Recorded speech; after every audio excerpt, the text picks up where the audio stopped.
play PUBG Mobile for free.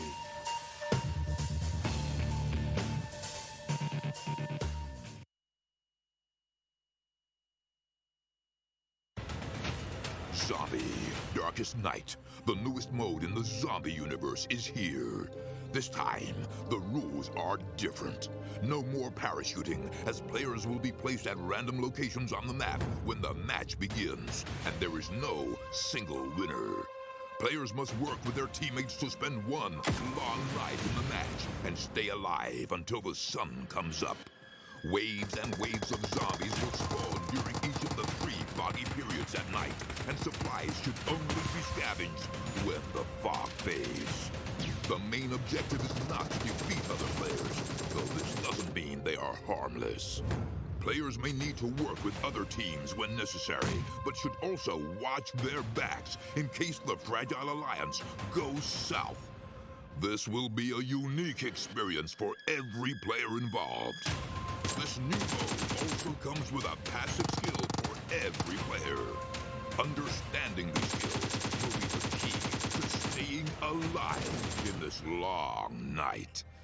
Can you ride out the night?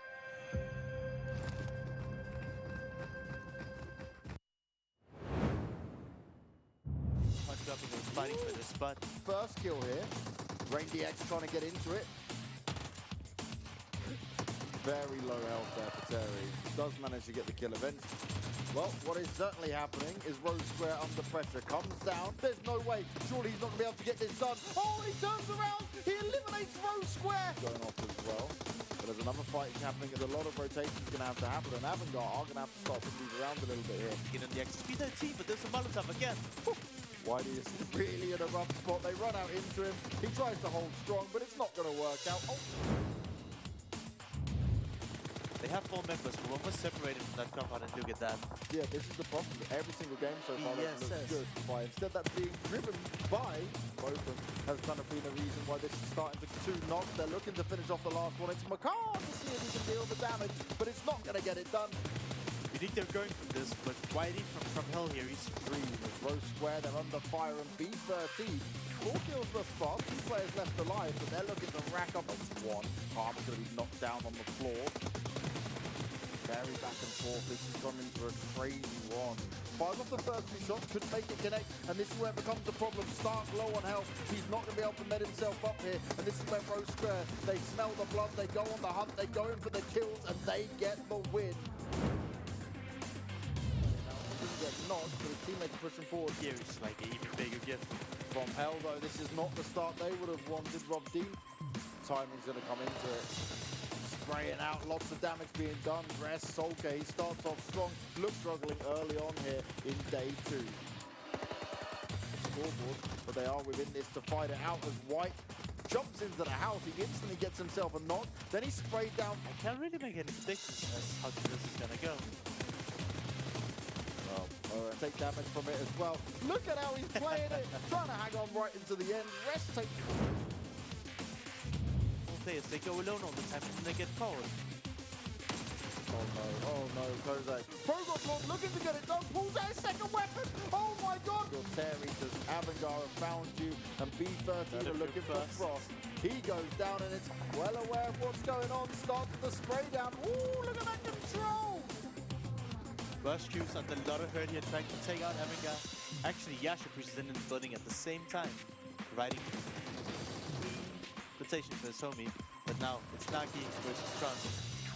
Headshot connects easily from Deuces when he has to run because of the zone. Going on, unique push on out. He gets found, Kitsune's on the floor. It's all up to Yasha. The res isn't going to happen. He manages to get one onto White. Can he get the extra kill point? Tries to do it. They walk into the spray, but Yasha gets taken down.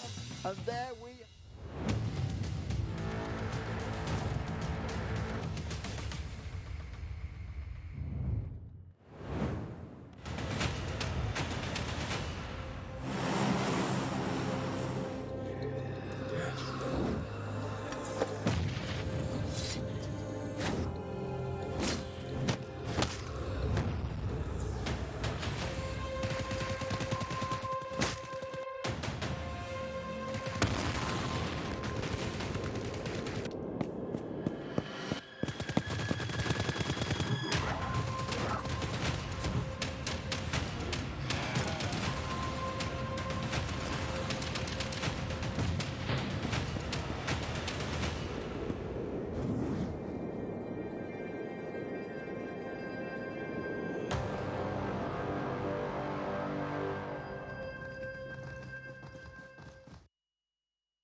We're back with more PUBG Mobile action, guys. It's day 3 of week 3, and it has been action galore coming your way. We've reached the semi-final stages, and now it is the true crunch time. My name is James Banks. I am one of your commentators. As always, I'm joined by Matthias Larsson, the ex-pro, the wonderful knowledge man, the man who sometimes gets very disappointed by what some of these players decide to do, but that's where they can learn a thing or two from this man indeed.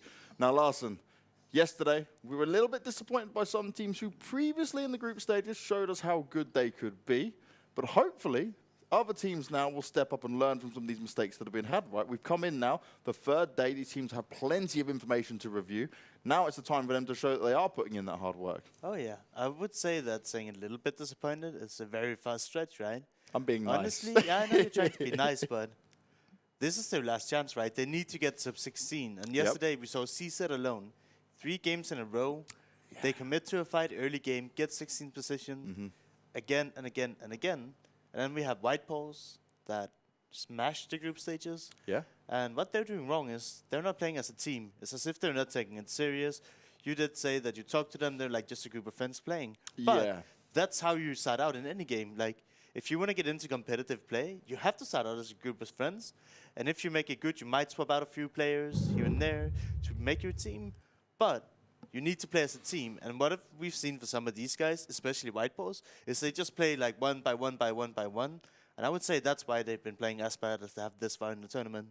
And that's never the way to go. Now, as we said, we're on day 3. It's going to be Group B going up against Group C. So you can see how it's worked out. We started with A and B, then it's gone to A and C. Now it's B and C. So A had their 2 days playing back-to-back, and now C are having their days of playing back-to-back. And honestly, for the Group B teams, especially some of them who are right at the top, they were loving what they saw yesterday because it was like, all we have to do is have one good game, we're right back up where we were. Yeah, I mean, the teams that did really, really good in Group B was Welcome to the Lobby and DM19. Yeah. They're right on top of it still. A team that is at the bottom is Romania right now, for example, and Kuma 2 mid. From Group B, they need to step it up today. We've seen good stuff from them. They just need to be more consistent. They need to have a plan going into this. Yeah. You can't just go in like a public game and say, okay, we're just going to stay near the edge of the zone and then see what happens, right?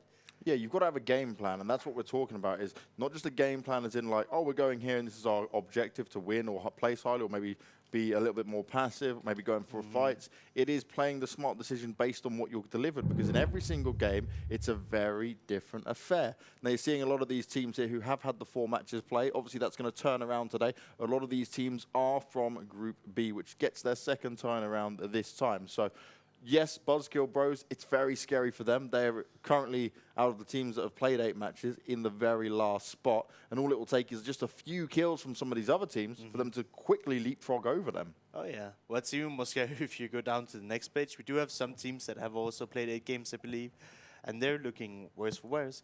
And what you have to understand, they only have 8 more games to play in total before it's over. And messing up the first 8 games, I would say, like, being in 12 is not necessarily messing it up, but getting what? They have 58 points in total. 58 divided by 8, that's like 6-7 points per game, which is essentially nothing if you think about averaging.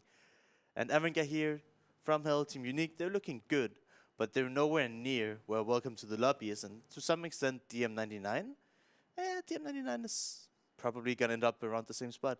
But Welcome to the Lobby, 120-ish points after just 4 games, which is actually crazy. It's really impressive, and it just means, like we were saying, it'll take 1 or 2 games here today if they continue their consistent play style of looking strong, looking good, and they will be right back up in that #1 spot, potentially before we've even reached 8 games. Now, Avangar, the team that's in #1 at the moment, we spoke about these guys so heavily, not just because they do come from an organization that we all know very well from across multiple esports titles, but also because they had something to prove. You're one of the teams that are lucky and fortunate enough to be picked up by an organization, which means you have to deliver. And in the group stages, at one point we were scared they weren't going to qualify. Yep. Also, one thing I've noticed, just by PUBG in general, we saw that Avangar here, I believe they had 160 points after the first 8 games. But since they're in first place, usually 160 points is the threshold for teams that can qualify. Yeah. So even though we play 8 more matches, just to qualify and be in the top 16, you usually have to have at least 160 points. It's something fun that you can see at the halfway margin, but that might be the threshold that all of these teams have to get to qualify. And that's kind of scary because we saw some of these teams, they only had 60 points after 8 games. So they need to get double that in the next 8 games, right? And that's what it's all about, getting those points that you probably should have gotten or maybe just about missed out on last time around. And I really want to see some of these teams adopt a different approach, because you must realize by now, if you're having bad game after bad game, that it wasn't working. So it is time for a change. And honestly, I'm not saying that we know everything, but we have a good overview. We get to see all these teams. We've commentated them now for 3 weeks. But also you're not just an ex-pro, but you're also giving them valuable feedback, which is like a job that a coach could potentially do, right? So if any of them are sitting there watching the VODs back, guys, pay attention. Bring your A game. Bring us some good fun and change things around. And the good fun is going to start with Vikendi, of all games, because we get some interesting circles come out of it ever so often, Larson. Oh yeah, and just the playstyle on Vikendi is very unique to any other map. I keep going over this every time we get on Vikendi. When you get to these late game circles, you cannot just play in the open play the terrain like you ever so often can on Erangel, Miramar, Sanhok. Here, compounds is typically the name of the game. Yeah. If you want to make sure you can stay alive, you need to play a compound until the very late stages, save all your utility, try and keep your vehicles alive. One thing that we see a lot on Vikendi is this water, right? Earlier stages of the game, there's tons of water and limiting how much base that people can play on. And this is going to be interesting. I don't think we've seen any circles around the cement factory. Could you imagine having an endgame circle inside the factory just because of how the layout is? There's so many towers and treadmills, or even what I call it, that you can go around, so the elevation is probably going to be a key point here. I mean, that's wishful thinking, right? Oh yes, and one thing that is very interesting off the back of this, and we see this a lot more in PUBG Mobile, right, is that depending on where the plane goes, a lot of teams will just abandon their usual drop spot. We had teams down in Milnar, we had teams up in Abbey, we had teams in Dino Park before, and all of them have abandoned that side of the map because of how far towards the east this circle has gone. Yep, it always happens, right? If you have to go across the map, then you think, okay, I watch the bots. I know that nobody drops here typically, and then maybe you can take that spot. Or some teams are even so lazy, they don't even watch the bots and say, okay, we can just drop here. There's probably no one. But no, it's extremely important that you do watch the bots, make sure that you know where everyone lands, what their tendencies is, and then you can secure yourself like a new landing spot, so you can have different ones depending on the airplane, and that can actually just like smoothen out your early game so much.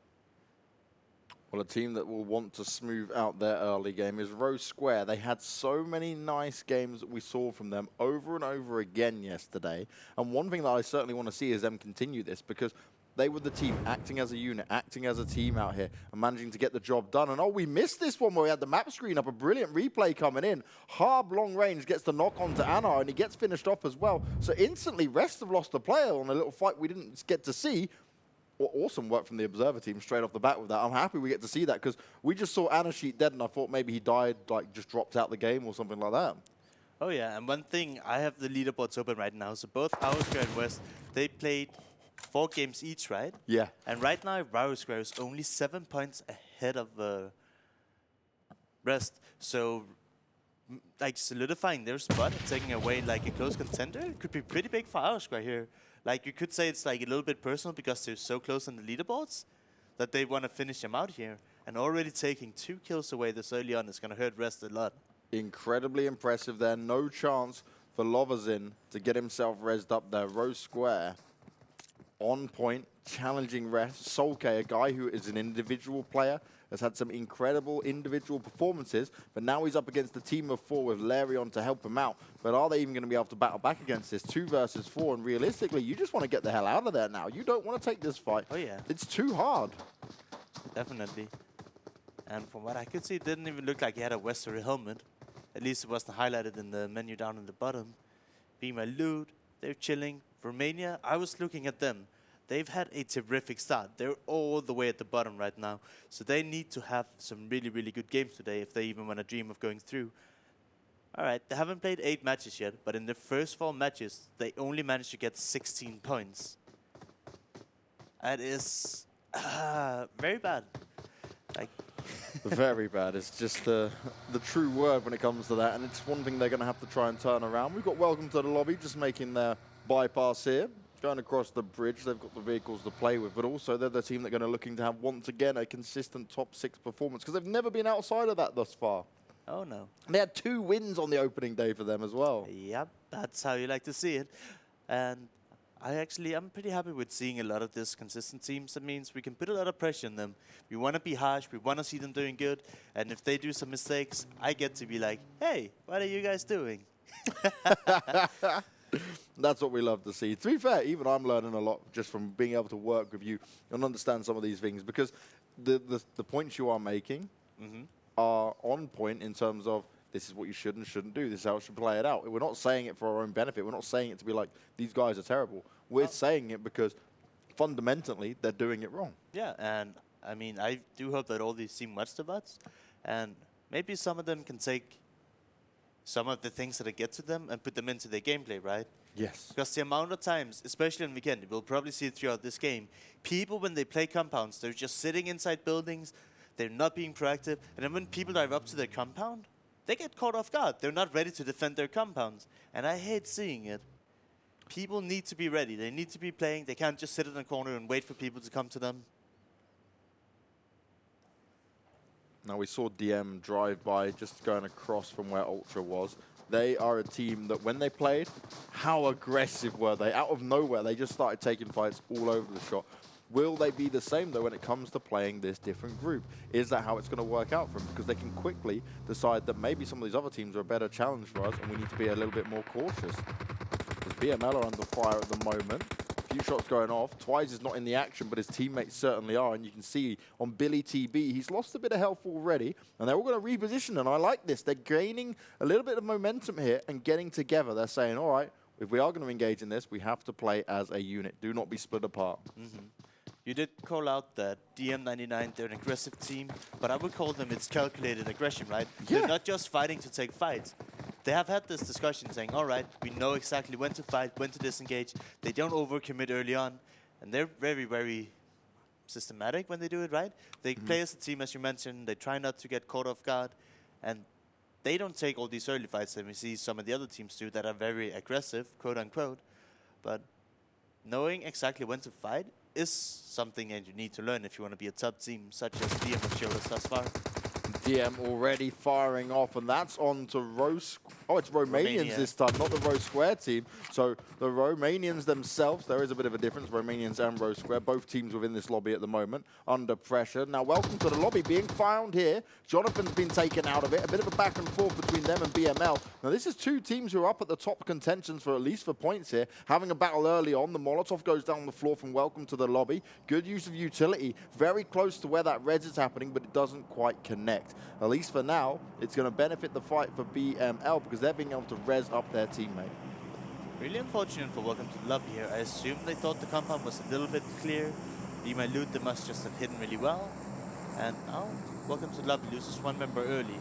And we'll have to see, do they decide to engage, or they're like, yeah, we probably don't need to commit to this fight yet. We're still only in Circle 1. Committing to this compound doesn't necessarily bring us the most points out of this game. And you can see them, right? Even though they lost a member, they're not going to jump the gun and say, all right, we want revenge right now. They understand that they can make a calculated decision on when to attack, and that's exactly what we'll have to see as we'll watch and understand exactly what these teams want to do and how it will play out. But BML, at least for now, 1 kill up, all team members alive, and they've got a compound to sit within, at least for now, pretty comfortably. Yeah. They're doing well. BML, they've been kind of like at the middle of the board here. So they need to get a bit more consistency in if they want to like secure their spot. I mean, they haven't done terrible. They're like in 12th position now, and they got 4 more games to catch up to the other group. But even then, they were doing pretty good, right? I don't know if you remember BML. Well, before we continue about BML, TQ, a team that is taking the fight to ASE, and ASE getting 2 knocked players down. Bit of a run to be had here at least for TQ if they want to continue this challenge. So opportunities here for the rest to go in, but Gochi, he's working his way around the side. He believes he can get this done. He's gone off towards the west, and he's going to see if he can make it happen while they are doing these revives. He's got very close range. Are they going to be aware? If he decides to jump up over there, he could do some serious damage. He does a little pop. He has a look. Will they be able to spray him down? He's got the high ground advantage on top of the hedge, and he's able to take down the first player. Looking for more. He's not stopping. His teammates are there as well, and TQ, they're delivering all the pain, all the kills, and that's an instant team going down for ASE. So unfortunate for Ace there. They were trying to take a compound, get 2 knocked immediately, and then they just weren't able to recover. They got pinned behind the wall, and really clean execution there. But what I wanted to say about BML, I remember in the group stages, they had 2 wins they won, both with like 17 to 20 kills. They were popping off, but the games they weren't winning, they were very, very lackluster. Yeah. So they need to find a way to like not go out early, get a bit consistency, and still have those wins where they can pop up. That is basically what makes or breaks the top tier teams, right? And that's it, because you can be a top tier team and not even have a win, but just be within the top 5, top 6 teams and comfortably be racking up a lot of points because you're still involved in a lot of those kill fights as well. Yep, and that's why we can see teams like Welcome to the Lobby. All right, they lost 1 member early, but they don't commit to the fight. They know with real life, that's not the end of the world. They can probably still get a good position here. And that is what I'm trying to bring through to a lot of these teams, that we see commit to fight super early on, when there's actually not a big, well, there's never a good reason for it, in my opinion. Well, Sorka being a little bit patient on the trigger finger there, and I like that. I respect it. You can see OBS, but he knows there's no need to give away my position. I don't need to go aggressive right now. I'll just keep an eye on what they're doing, pass that information over to my team. But look at this circle as it pops. We've gone very close to where you're thinking it may go in the beginning. The cement factory could be the place. I'm hoping it is. That would be a very, very interesting ending. I'm sure it would be very painful for the players to play, but I would have fun watching it. As long as you're not in it, Larson, that's what matters the most. As welcome to the lobby. Once again, losing another player here, this time from Rosq. Not exactly sure where on the map that was, but that's going to be very rough for Welcome to the Lobby, a team who we were praising heavily going into this. Now, it is Vikendi. They may be just still trying to adjust to obviously the new players that they've got within this lobby are going up against them.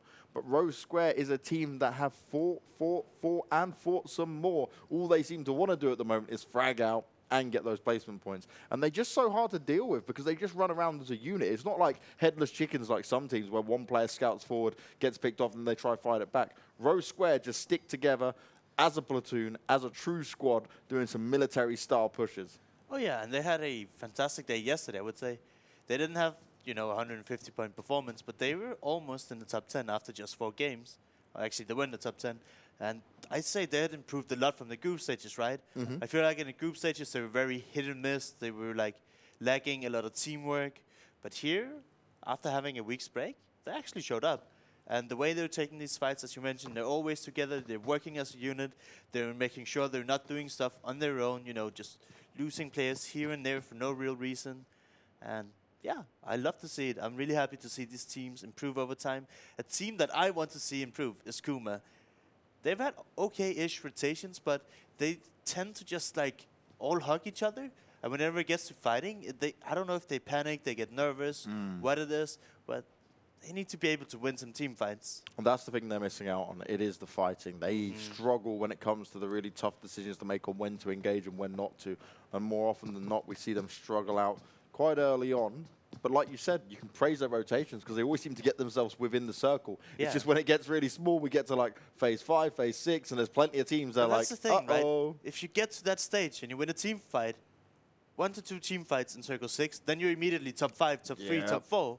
But if you can't win those fights, then you're never going to get better than like a 7th to 11th spot. It happens all too often for our friends at Kuma, who did kind of have some very nice words to say about us. They gave us a little DM on Twitter. They enjoyed the memed commentary of where they decided to rotate on the first few days. But they did impress us. They did step things up, and that's what we want to see happen to them here in the semi-finals as well. Yep.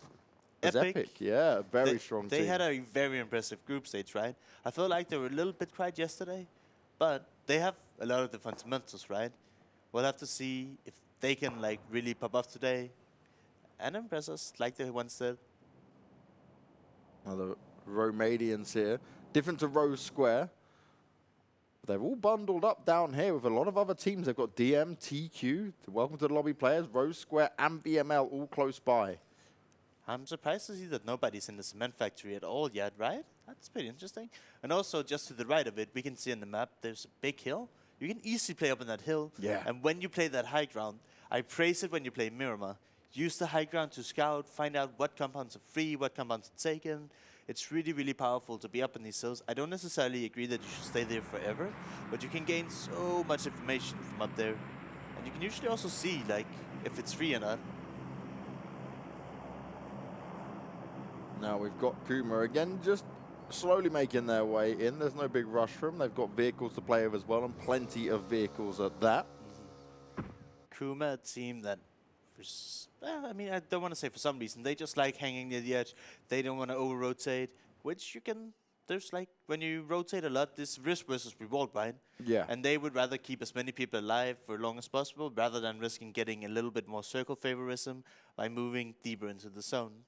Both things can work, but at least in the early circles, I don't like just staying like all the way on the edge. You can't really get any information, and at least for me, what I found success with in the past is rotating a little bit early and then just taking a lot of compounds, taking a lot of ground, splitting up in the earlier circles, and then grouping up with your team a little bit later on. But I do not want to like recommend or advise people to do early splits because it takes a lot of practice. It's not something you can just say, hey, one guy know how to defend a compound. You need to understand how you split, how you can always back up your teammates. And if you get pushed, you need to be willing to also give up some of these compounds if you can't scare people away. And that's it. There's some of these things we do tell people to do and try and apply to our own game, but it requires a lot of practice, a lot of time put into it. It's not something you can easily replicate. So some people I see is like that are newer to PUBG in general, right? When they split, they just go across the map. But when you see top tier teams do splits, they're usually very close to each other. And if they get breached, they can usually help each other or easily like move to each other and always regroup. And that's kind of what makes breaks it, right? The number one rule with splitting is you need to either be able to help each other or always regroup safely. If those things doesn't add up, then it's typically normally a very bad split because you always want to be able to keep 4 alive towards the end game. Now TQ, that 4 kill, very strong push as a unit. Yep. With Goichi leaving the charge, he was managing to push forward as well. It was very nice from him. I hate to see James. 3 guys sitting in a small shack just looking into a wall. That's not how you get, like... When you play this game, you need to be warmed up, you need to be in the zone. And if you're just AFK sitting in a corner doing nothing, you're not warmed up, you're not ready to take fights. You're just hoping to get a circle there. I want to see people be more proactive. We see this so often on Vikendi, especially when you're getting breached and you're just all sitting in the same building. You lose your compound. Yeah. Just because you're not playing outside, being ready to take the shots at the vehicles. Well, a team that doesn't mind getting involved in some fights, it is Romania. They've got 2 teams. One team that just rolled past them, and Solke here from Rest, who have had a rough time and a rough start to the day. Lost the player early on, then backed away, didn't want to fight anymore. Solke now just having to throw himself down. So many nades barreling out towards him. He is so lucky none of this has landed on him. But like, this is what I mean. Using, what was that, 3 nades, 2 Molotovs, I don't know who throw the smokes, but using that much utility early for one player and they don't commit to flushing him, that's a waste of utility. Yeah, you have to push forward. You have to get that kill at this stage. I just think a lot of teams, I've done it myself when I was playing as well. Using this utility early on and committing that much for just 1 kill is essentially not very really worth it, because later on you can literally win a team fight. You're pushing a compound, you know there's people in the building, throw 2 Molotovs in there. He's more than likely gonna die, right? And then you take over a compound. Here they're not really fighting for anything super important. Maybe 1 kill that they didn't even get. That's one thing I want to see from like the top tier teams. This is the discipline, which how they use the utility and when they decide to use it all. And you certainly have to be disciplined when it comes down to it, as we've got a little fight going on between BML who seem to be involved in multiple fights no matter which teams they get close to. This time they've got Magic in their sights. Master's looking to try and push into this. I think he just spotted out Carlo as well. Really going for the shots. Can't make it. There was a bit of cover there. Carlo actually finds the kill. At least the knock for now. Can he get the kill on there? Billy needs to get involved as well. They're trading back and forth. 2 players on the floor for BML. And it's not going to work out very well as Santos. He now needs to deliver. He has to hold strong. Well, there's 2 players left alive for Magic to do this. Ray comes in from behind. Fear's up front. And they get the job done. Very smooth stuff there. Good teamwork overall. And they will be able to keep majority of their team alive. Here we see Romania. They pushed on to DM here. Good use of utility for now, sorting them out. I want to see if they can do anything with this. They're just trying to keep them at bay. DM, 4-man standing. Romania, they're down to 3, and they're very, very low HP. And this is the thing with DM. They have no problem with taking these kind of fights. We talk about how confident they are with these type of engagements. Matic's having to move away from the flames. A lot of health dwindling away there. He's got to be so careful, but he's instantly going to get knocked down. He was burnt to a crisp, and the rest of his team now need to find a reaction to this because Romania could potentially push forward here. But Romania got third party in the back from Welcome to the Lobby, so they actually lost 1 member and another one not being rest right now. DM should have the information that it's Romania here, and they should have paid attention to the kill feed. They should know there are maximum 2 of them up and they have to revive. But they're just sitting back. We do see a new circle here, so they're just barely in. They're going to be fine playing up this position here. It didn't go to the cement factory, but we do have a hilltop finish, and you can see one of the DM members just disengaging, getting a different angle, but also holding a new spot in the zone for his team to go into later on. That's very unlike DM to not go for a fight like that. Maybe they were cautious of just where Welcome to the Lobby were. As we're seeing TQ and OMGG having a bit of a battle here. Solke's found one of the Welcome to the Lobby players. Eclipse is just trying to hide in there. He's tapping him down and he will walk away with the kill. So despite him being the solo player left alive for rest, he's still able to do some damage. DM fully disengaged from this fight. I mean, it's okay, it's understandable, but they should have had the information that they were player knocked, player finished, and that's when you can get a few extra points. But they do manage to get out, all 4 players alive. Can't complain about it, but I would call it a little hiccup, right? It Not being aware. Yeah, because that's the thing. I think they realized afterwards that this wasn't possible, so now they just backed away and said, all right, we lost our opportunity, we lost our timing. And that's what a lot of it comes down to. A perfect timing is certainly needed. As M19, they're having a little bit of a face-off here. Utility being used once again from Graham, this time on B13. 2 Molotovs put down, and all that's really going to do is stop them pushing forward for a little bit. It's not really actually going to do any damage, because M19, they're playing from inside the compound. They're playing quite defensively. It's a passive fight as of now. Yeah, I can repeat myself. We saw the zone. They're both safe and sound inside the zone. Even if they get knocks here, they're probably not going to commit to pushing. No. So committing all this utility right now is a big, big waste, in my opinion. Kuma's on the scoreboards, though. They're also having a go at OMGG. It seems no matter where they go, they're finding frags to be had in front of them. They had a little battle with TQ. They're up at 1 kill at the moment. Balthazar's res and his teammate God. Kuma should be able to get their reses up as well if they can get close enough. But this is where Kuma needs to be very careful. You've got to play it smart. Play as a team. Because we know how worried they get when it gets to these kind of phases and teams are in front of them. Yeah. One thing I want to point out, OMGG, they played the entire first day with just 3 people. So we're happy to see them being back with at least 4 loaded in now. They did lose sticks, but good to see them back on track. And Kuma here, getting some revives in, but committing to almost all of their smokes. And if I'm seeing correct, where they're in the zone, they're all the way up in the northwest. Northeast, sorry. So they have a while to go. And if they don't commit to this fight, both OMGG and Kuma are just going to be pushed by the blue and probably lose a lot of people to the play zone itself. And they've made a lot of noise here as the rest of the teams do start to encroach on their position. You can be prone for ever so long, but like you said, that blue will slowly come in and will cause them a bit of a problem. Yep. Welcome to the lobby with just Glumglod left alive right on the edge. The blue is next to him, and so is a rock, and he's just waiting it out. Yeah, he's going to try to sneak in behind the Romanian squad, I believe. Maybe even tank some blue damage to stay alive. OMGG, they're kind of committing. They're getting more knocks. Now I want to see them be proactive. They know, all right, we got a knock. Now we need to do something. Because time is running out. In just 30 seconds, this blue will start moving. And it's not only Kuma they have to defeat to get into the zone, right? So either commit or decide, all right, We don't want to die to the blue. Continuous shots going on here. For Epica, he's just taking his time, finds himself a few shots, but can't continually hit them. He started off strong, did a lot of damage, but that's all he's going to be able to do. He won't find the kill. Sadly enough, Kuma haven't actually tried to engage with him, though. A lot of damage done to Schlumpy, but still no knocks. And Toepka, he's actually sat there doing damage, but can't find himself any frags here. Raman and Stumpy, they need to wake up now. They need to take these shots. They can't just let him sit here and take shots for free at his teammates. This is ridiculous. I'm so sad to watch this, right? Kuma, be confident, take the fight. That's There we easy. go. It was just one guy. What were you so afraid of? You have 3 members. Just peek and shoot him. He had to reload after shooting all those bullets, right? The nerves are real when it comes to Kuma, and that's not how you win out games. Hopefully that will help him out here, as Ramon still does manage to go down, despite them having the knocked player on there. A lot of teams dwindling on numbers now. But still a fair few with 4 left alive, which is impressive at this stage of the game. This is now, though, where we start to see it slow down a bit. Oh, yeah.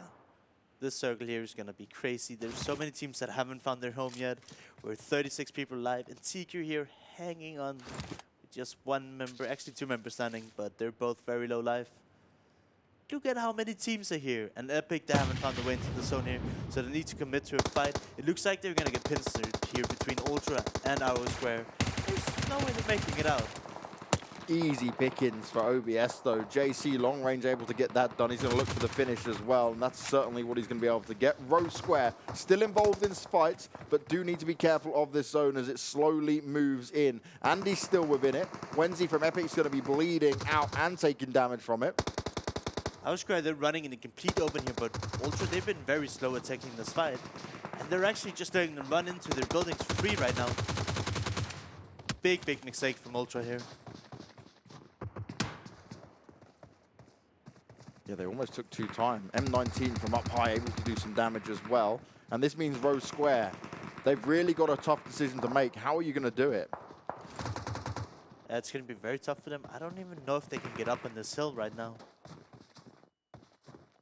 The longer they wait, it might just be denied access and they have to heal in the blue. I'm not entirely sure, but does look like some very steep terrain to get up.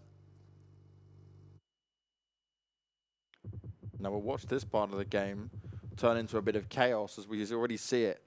Rosq are going to be trading out here with Ultra. Romanians, they found MG as well, as have DM and M19, which means there's a big cluster of teams fighting out right on the edges here before the circle starts to close in. And remember, it's closing in from one direction. It's very close overall here. Kuma, though, they're on the scoreboards. They're getting kills. They're taking on OBS. Maybe they're listening. Maybe it's happening. They felt some confidence within it. Yep, OBS and Kuma both fighting right now to not be eliminated. Ultra, Wire Square, they're sitting pretty, but they're in the zone. They just need to stay alive here. Roji's position, he's just looking. He's like, guys, I'm here. You dare poke through that window again, and I will be popping those shots off towards you. And that's Ultra, who have got so many teams close by. Andy from Rosq, he's ever so slowly just working his way up. He's taking damage. He doesn't know what to do from here. His teammates are not going to be able to help him because they're just hiding in a container. So it's a long way ahead for him. As MG, they're going to go find these knocked OBS players. Voice is close by as well, but JC comes in to save the day from the side, as Andy will eventually go down at the hand of Ultra. But Makai here gets stolen by the Romanian squad, so they're still in it. Romania here also getting connection onto JC. And then I believe Romania getting third party by DM, also waking up now here in the end. So many battles going back and forth here. Voice is just allowing himself to go down. He knows there was no hope from there. The play zone will eat him alive as Tudor comes over the edge, finds himself one, looking for it, but DM are close by and they're easily able to take him down. 6 teams remain, and once again, DM fragging out, frag happy, managing to get the job done. Look at this zone. It actually closed onto here where we see Arushka and Ultra. So some of these teams eventually might have to go down the mountain and go right into the heads of them. Just behind that container. He's just like, I know you're in here, boys. But basically, it's like M19, a little bit of Ultra, a little bit of Arushka, and then there's barely any other playable space here. And it could actually end up going down the mountain, and then teams have to jump all the way down. if they've got any nades or Molotovs, now is the time to use it. You have to flush these guys out. You have to force them to push out because, especially for teams like M19 and DM, this is so rough to get back down into. One thing I want to point out here, if you're M19, you have to say, these guys that we're looking at now, they're in the zone. We don't need to worry about them. The only thing that will kill us right now, if somebody comes from above us, I want to see them not worry about the guys below, but just make sure that DM and other teams don't come up behind them and shoot them in the back here. It's going to be really interesting to see how DM are going to play this. You see Matic, he's jumped down first, looking for a bit of safe passage. Larion on Rest, all alone. He's still in this. Solo player for Rest. They had such an awful start, and he's still in it. Gnarly's found himself dropped down, so he's going to be knocked by the M19 players. And this now puts it into a 2 versus 4. So M19 massively in the advantage here, but we know how good these DM players' shots can be. Roji low on health, needs to be careful. If there's any utility to be used, now is the time to do it, Matic. DM here, holding onto life is so hard to push in third person when you can just creak over the hill. And I could understand if M19, they're going to wait for knock and then commit. Right here, Dana sets the shots, and I want to see all of the M19's players just converge in and clean up DM. Nice and easy. And they played it perfect, right? Because you can't just run the open. You have to get the initial knock. And then it gets very easy to commit to. We're down to 4 teams. And it looks like the solo player from Rest has been spotted here. As he's trying to hold on to life, but Moloko sees him. And James. Good old VSS comes into play, see? Even in the end game. Throughout entire yesterday that Moloko was the VSS player. He got tons of kills with it. Clearly, me and him, we just know a good thing when we see it, and we understand the benefit of the VSS. Look at the spot that M19 is in, though. If this circle favors them, they can literally AFK to win. Yeah. There's no way these guys are going to get up there. But if the circle favors Ultra and our square, M19 have to jump down. Careful, Thanos. Pokes out. Actually does manage to get one. Very solid stuff there. But again, the grenades have been used. The Molotovs have been used. He's only got a couple of smokes to play with, so it doesn't mean he can actually flush any of them out. Oh, he does have a molly. Okay, we couldn't see it on there. So he's going to try and use that. Does it go deep enough to do some damage? Ooh, plenty coming their way. So, James, from what I see, M19 is not in the new zone, and they have to jump down, if I'm not mistaken. Oh, no. I could be wrong, but that's how I interpret it. It's very hard to see in the minimap. It's so I difficult. see the exact same thing as all the viewers does here, and maybe it's just the last circle closing down. Well, Ultra have popped out. Rosq are going to be eliminated. That's them done with. Ultra now still looking to get some more on the board Ultra here. can stay alive here, I think M19 has to jump down. But Oh, it's all depending on starter to stay alive here. Lightning just falls down to his death. Yep, look at Running that. and spraying. It's a good attempt, but is it going to be the end here now? Ultra, they can just hold on to this position, but they They're all can't move dying to up. fall damage. Ultra's going to suck it out. This isn't going to make it work. Ultra trying to hang on. He's the only one left alive. He's applying bandages, and that's the best thing he can do. It's Sorka who's going to drop the first aid kit. We go into a heal off, and Ultra go down. M19 take the win, and it seemed like neither team really understood how that was going to play out. I would say perfectly executed by M19. They gave all their meds, or enough meds, to the last member here to win the heal battle, but also sending 3 members down to try and do some damage so he couldn't time his heals perfectly. Really well played by M19 here. You got to make a quick decision on that, and that's certainly what they did. But do you know those hillside endings? They are awkward at the best of times. It was like, so the thing is, guys, we're at home, just to understand, what you guys see in the map is the same as what we see. So where there's that many players, you just can't see where the circle's going to end. You're like, which way is it going? And Ultra probably thought at one point, oh, we might be able to do this. But no, M19, they had it on lockdown. So one thing we can see here, our top 5, all very familiar names, but at number 6 and number 7, we have Romania and Kuma, 2 teams that are right now facing elimination. I mean, obviously, they have way more games to go, but they've had a very poor beginning here. But starting today out, new day, new mentality, and if they can keep this up, they might change it by the end of the day. And we were very critical of Kuma of that engagement against OMGG. They allowed that one player. Right, you can just see how scared they are to peek him. Yeah. There are 2 guys. The guy literally spent his entire clip. Those 2 guys who were on his right just peeked him and killed him. Thing is, 4v1, even if they allow him to get one of your players knocked, the rest of you are going to just destroy him, so don't worry. Like, they got to have confidence in their own ability for sure. And one team that certainly has confidence in their own ability is Rosq. These guys, from start to finish, are engaging in fights. And even when they were down to just 2 men, yes, they hid in the containers because they needed to play the circle, they needed to play the zone, but they did well regardless of what hand they were dealt. Oh, yeah. And that's the thing, right? They kept getting those later game circles, so there's no reason to take a fight. We keep talking about this.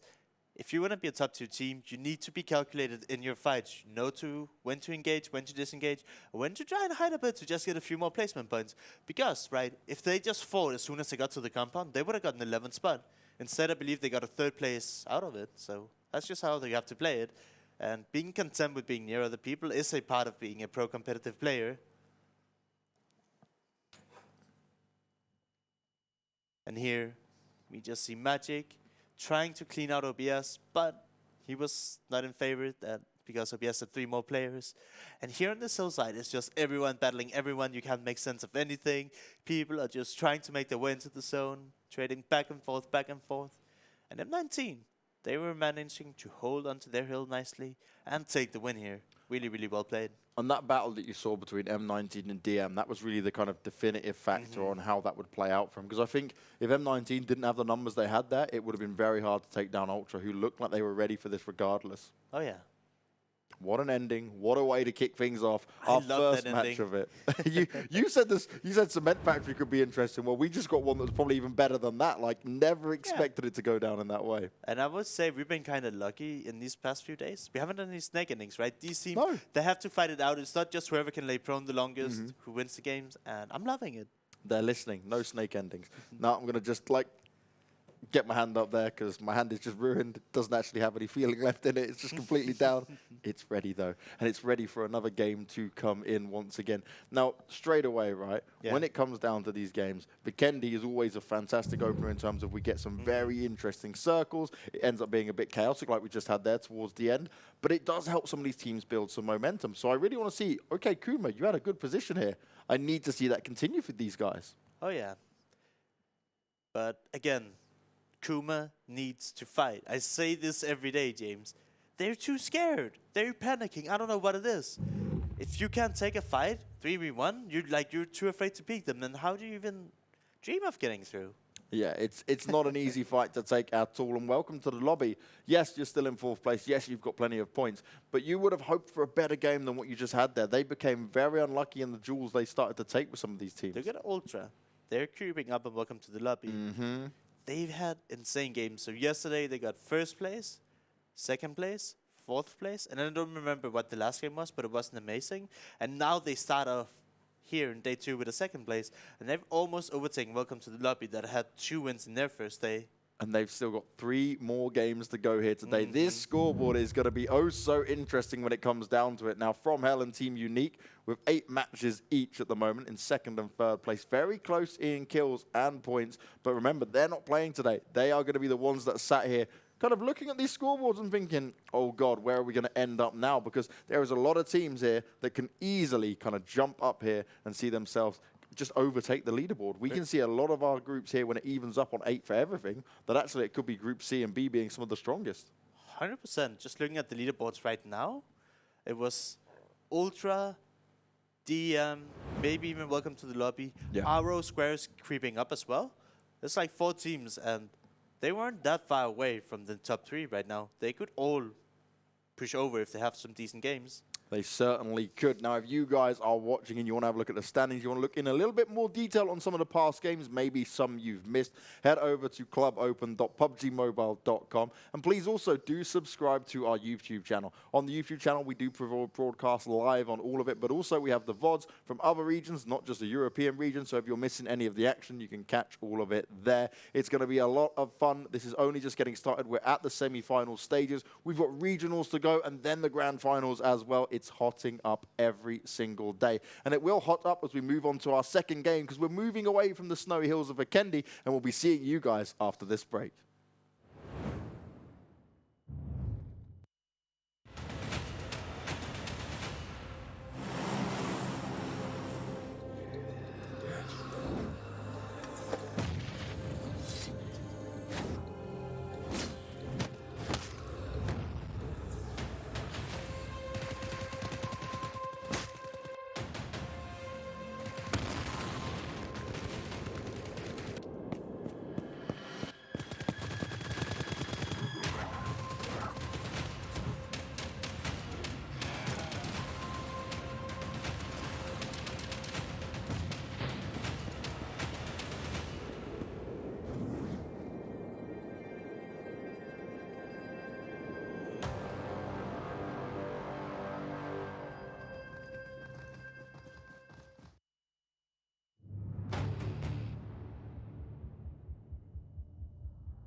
Play PUBG Mobile for free.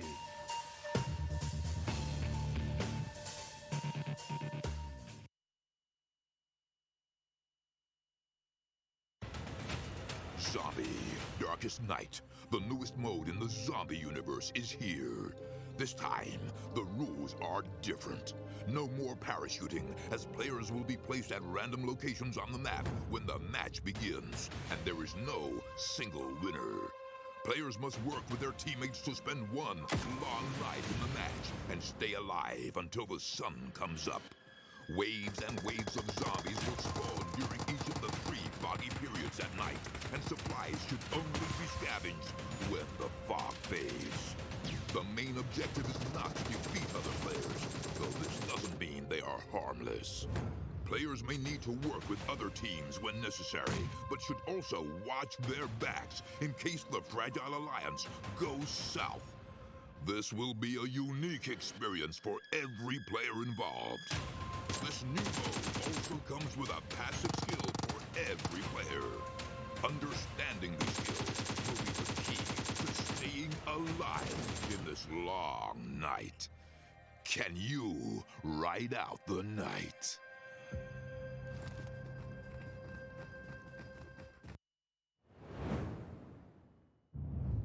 We'll be going into our second game of today ever so shortly. And Vikendi, it may have had an interesting hillside ending, but that's not always the way it can go down. But interestingly enough, the teams that still maybe don't get the circle benefit sit there in a position where actually, okay, it's not advantageous for them to be in. They have to rotate in a very unique or different way, still end up within the top spots. That top 5, top 4 position is ever so similar, Larson. And it's proof now. It's just proof that this isn't RNG. This isn't just down to luck. This is down to pure skill and understanding of the game overall. 100%. Like every game, when you look at the top 5, at least 3 or 4 of those teams are the same again and again and again. And then, you know, maybe in 1 out of 10 games, 2 out of 10 games, they have some difference with some of the teams. But here we can see the leaderboards.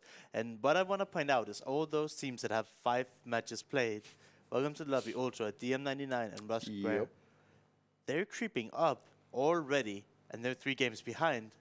So 1 or 2 good more games from them, and they're all the way at the top.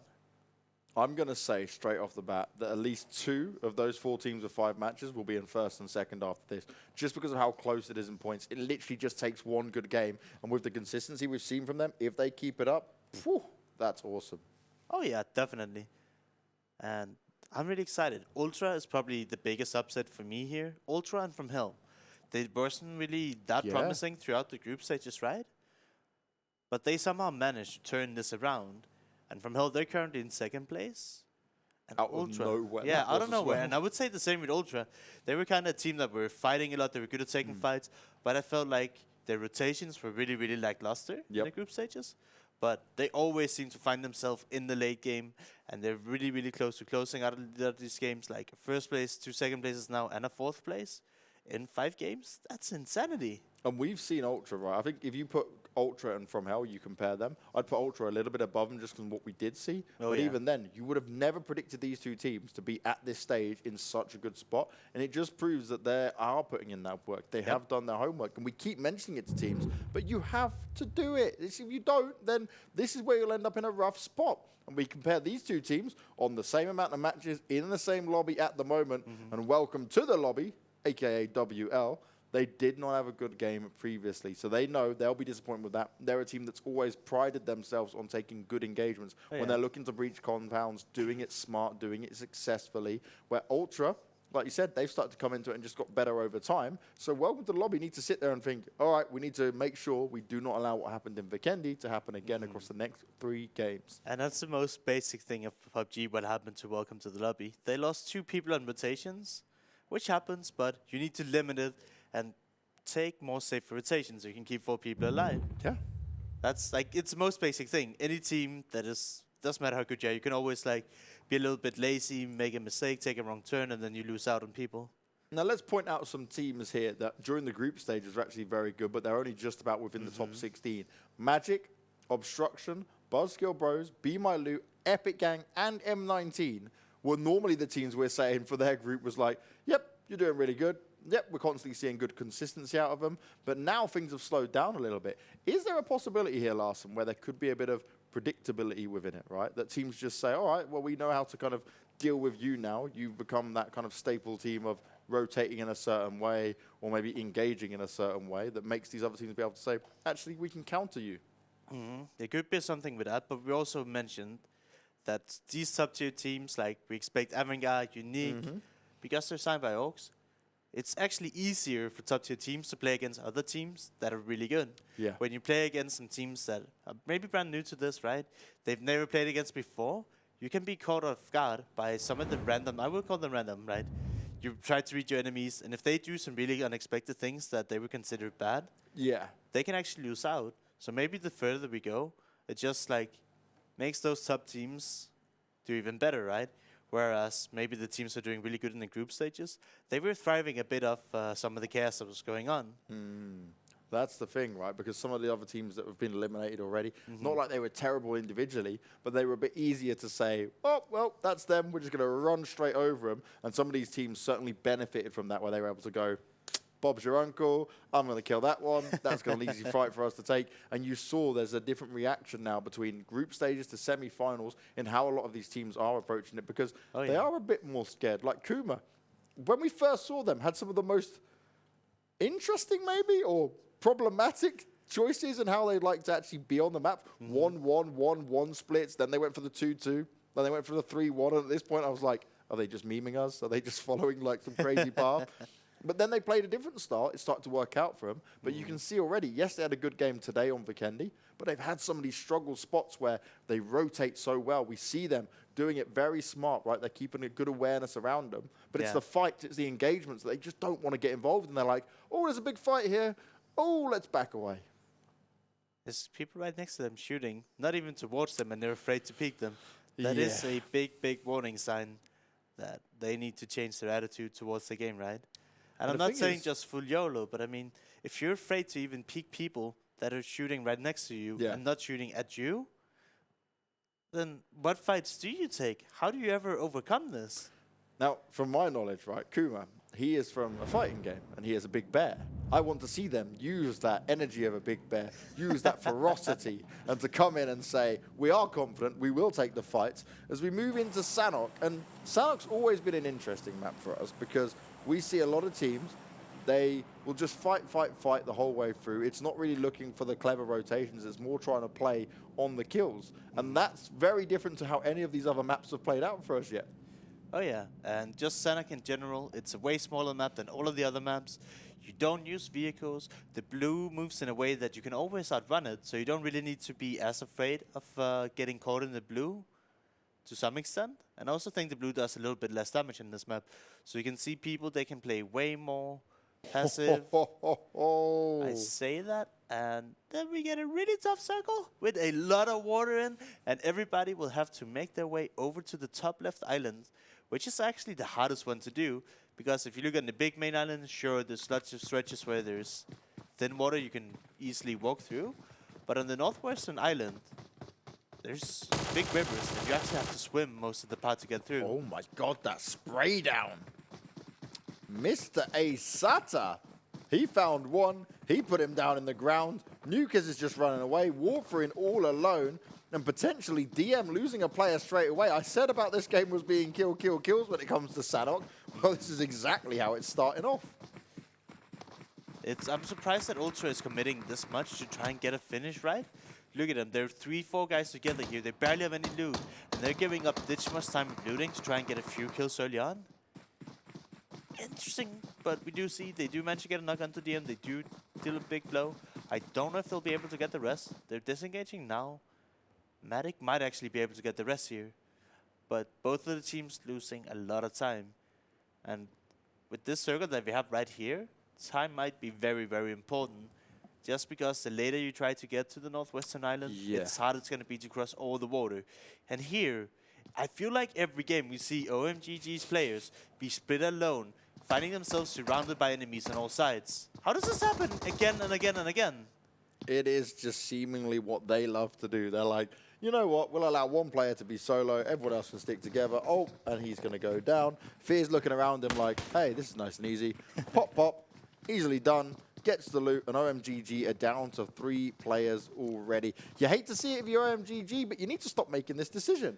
Like, every game that we see them play, they're just like alone and they get caught off guard and they're like alone next to other people and they lose out. So there were 3 together here and then one guy's just off doing his own thing. You cannot have that happen again and again and again. Losing people no matter where, but especially early on, should never be a thing.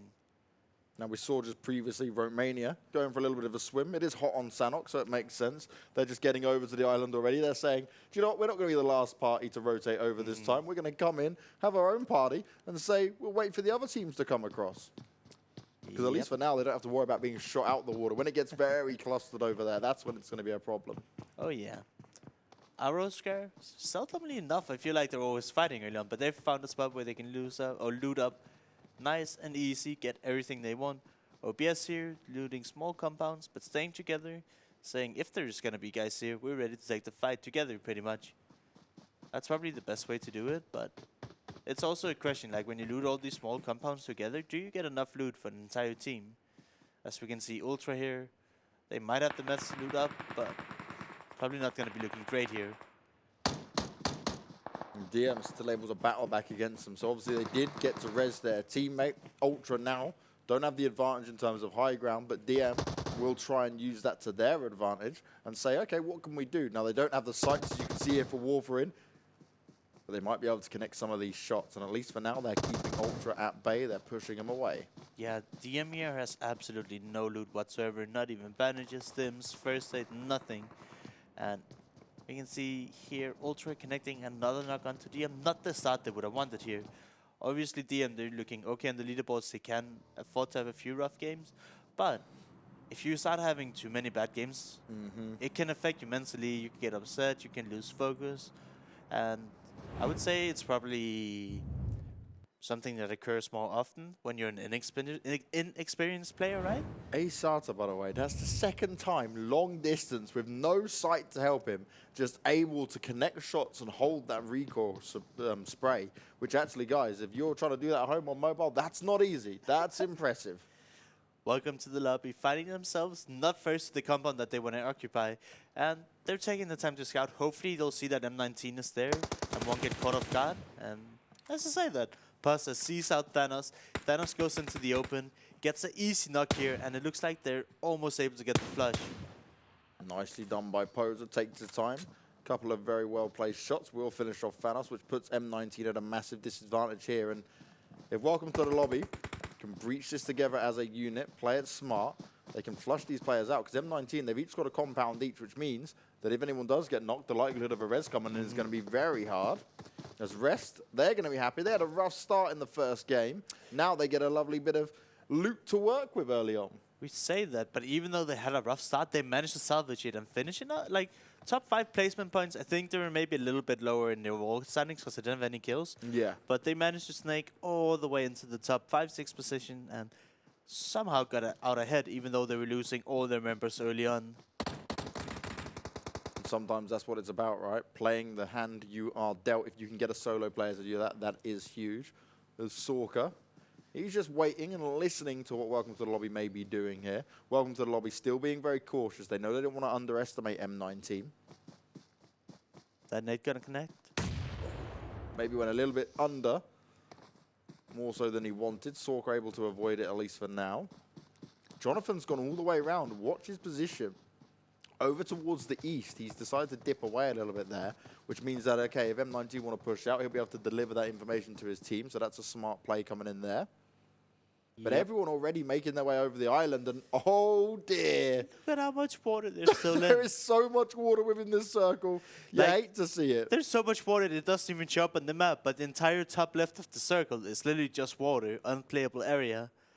And honestly, if you're a team here, it's nothing you do often or see often, but if you go all the way to the western side here, James, you're going to be completely free in your bag, and you'll be able to have so much space to play with. The thing I pointed out, with Jonathan being around the side, it worked out perfectly. That means 2 players from M19 went down. Our observers are on point today. Guys, you are killing it. They spot that out, and they see M19 in a rough spot. Roji's been put on the floor as well, and he's most likely going to bleed out as Jonathan comes around the corner and finishes him off. And honestly, welcome to the lobby. You had a bad game to start off with. You just straight away turn this around. You prove to us once again you can do these engagements oh so well. What an ingenious decision from them. Look who's still fighting, DM. I don't know if they managed to secure a little bit more loot, but they keep running into people. They managed to get the finish onto Yura, but there's no chance they'll be able to loot it unless they commit to taking on the rest of OBS here. Tough beginning from them. We do see Rosq, they've spotted out Kala, and they're committing to potentially going for him here. It's a good 2-2 split from Rosq, but I don't know if they have the information, and Kala is just going to be running away. Kala does have help up on the hill. I say help. Billy just gets headshotted and almost all of his HP gone. From such a distance as well. Do you know what? This is what happens when we get to Sanhok with a bit more open terrain in there. A lot of these players will go for some of these more ballsy plays that we don't often see. And actually sometimes can just work out and prove that some of that individual ability can really shine through.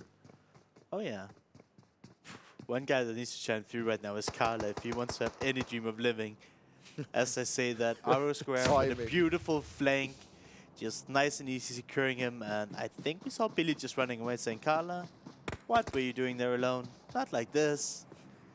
Not like this. This isn't the way it was meant to go down. But honestly, do you know what Sanhok does deliver in terms of a map? It really works on the teams with solid communication. Oh, yeah. Because look at the 2 engagements we've seen there. One from Rosq and one from Welcome to the Lobby, just in how they were able to act and how they were able to reposition themselves to catch out some of them players as they tried to disengage. If you can stop a disengagement, that's going to help you out massively. Definitely. And being able to take these flanks earlier on. The later you get into the game, you won't have as much space to move around, but saying, all right, it's only circle 2. We can do these flanks, we can get a free knock. And our top teams are taking full advantage of that.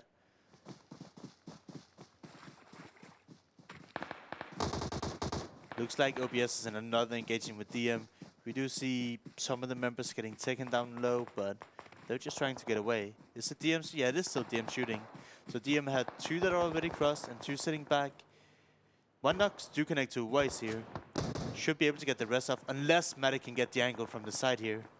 Once again, Jonathan's been able to find a knockdown there, and it's welcome to the lobby. They've turned things around. They're wanting to deliver this, as we're following what DM can do here, and it is this engagement with OBS as JC finds himself 1, but he now needs to be able to make sure he can try and get that finish off, or decide if he wants to take this fight anymore, because the rest of the DM players are starting to make their way over.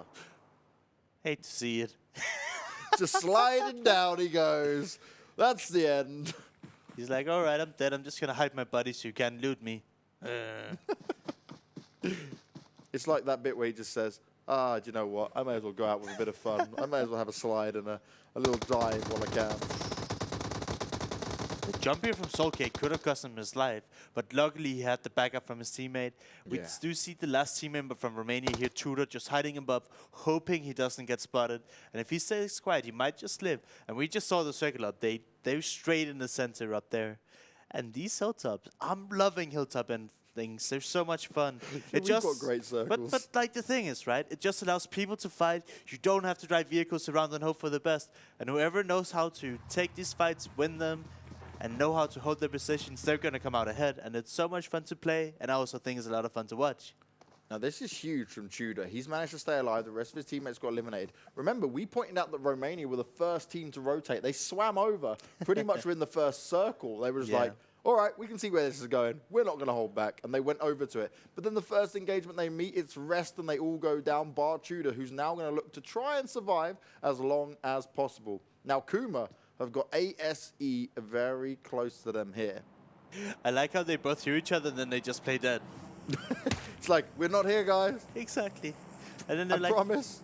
team, I need help. There's people close to me. Help! No, we're invisible. They can't see us. Trust me. If we think it, it will happen. Epic here had Magic creeping up behind them. Epic did send a few members into the zone, but decided to leave 2 behind to make sure that nobody would take the compound from them, keeping their back safe. Really well played by Epic, right? You can just often go into the zone, not care about anything. And Magic, they wanted to creep up behind them.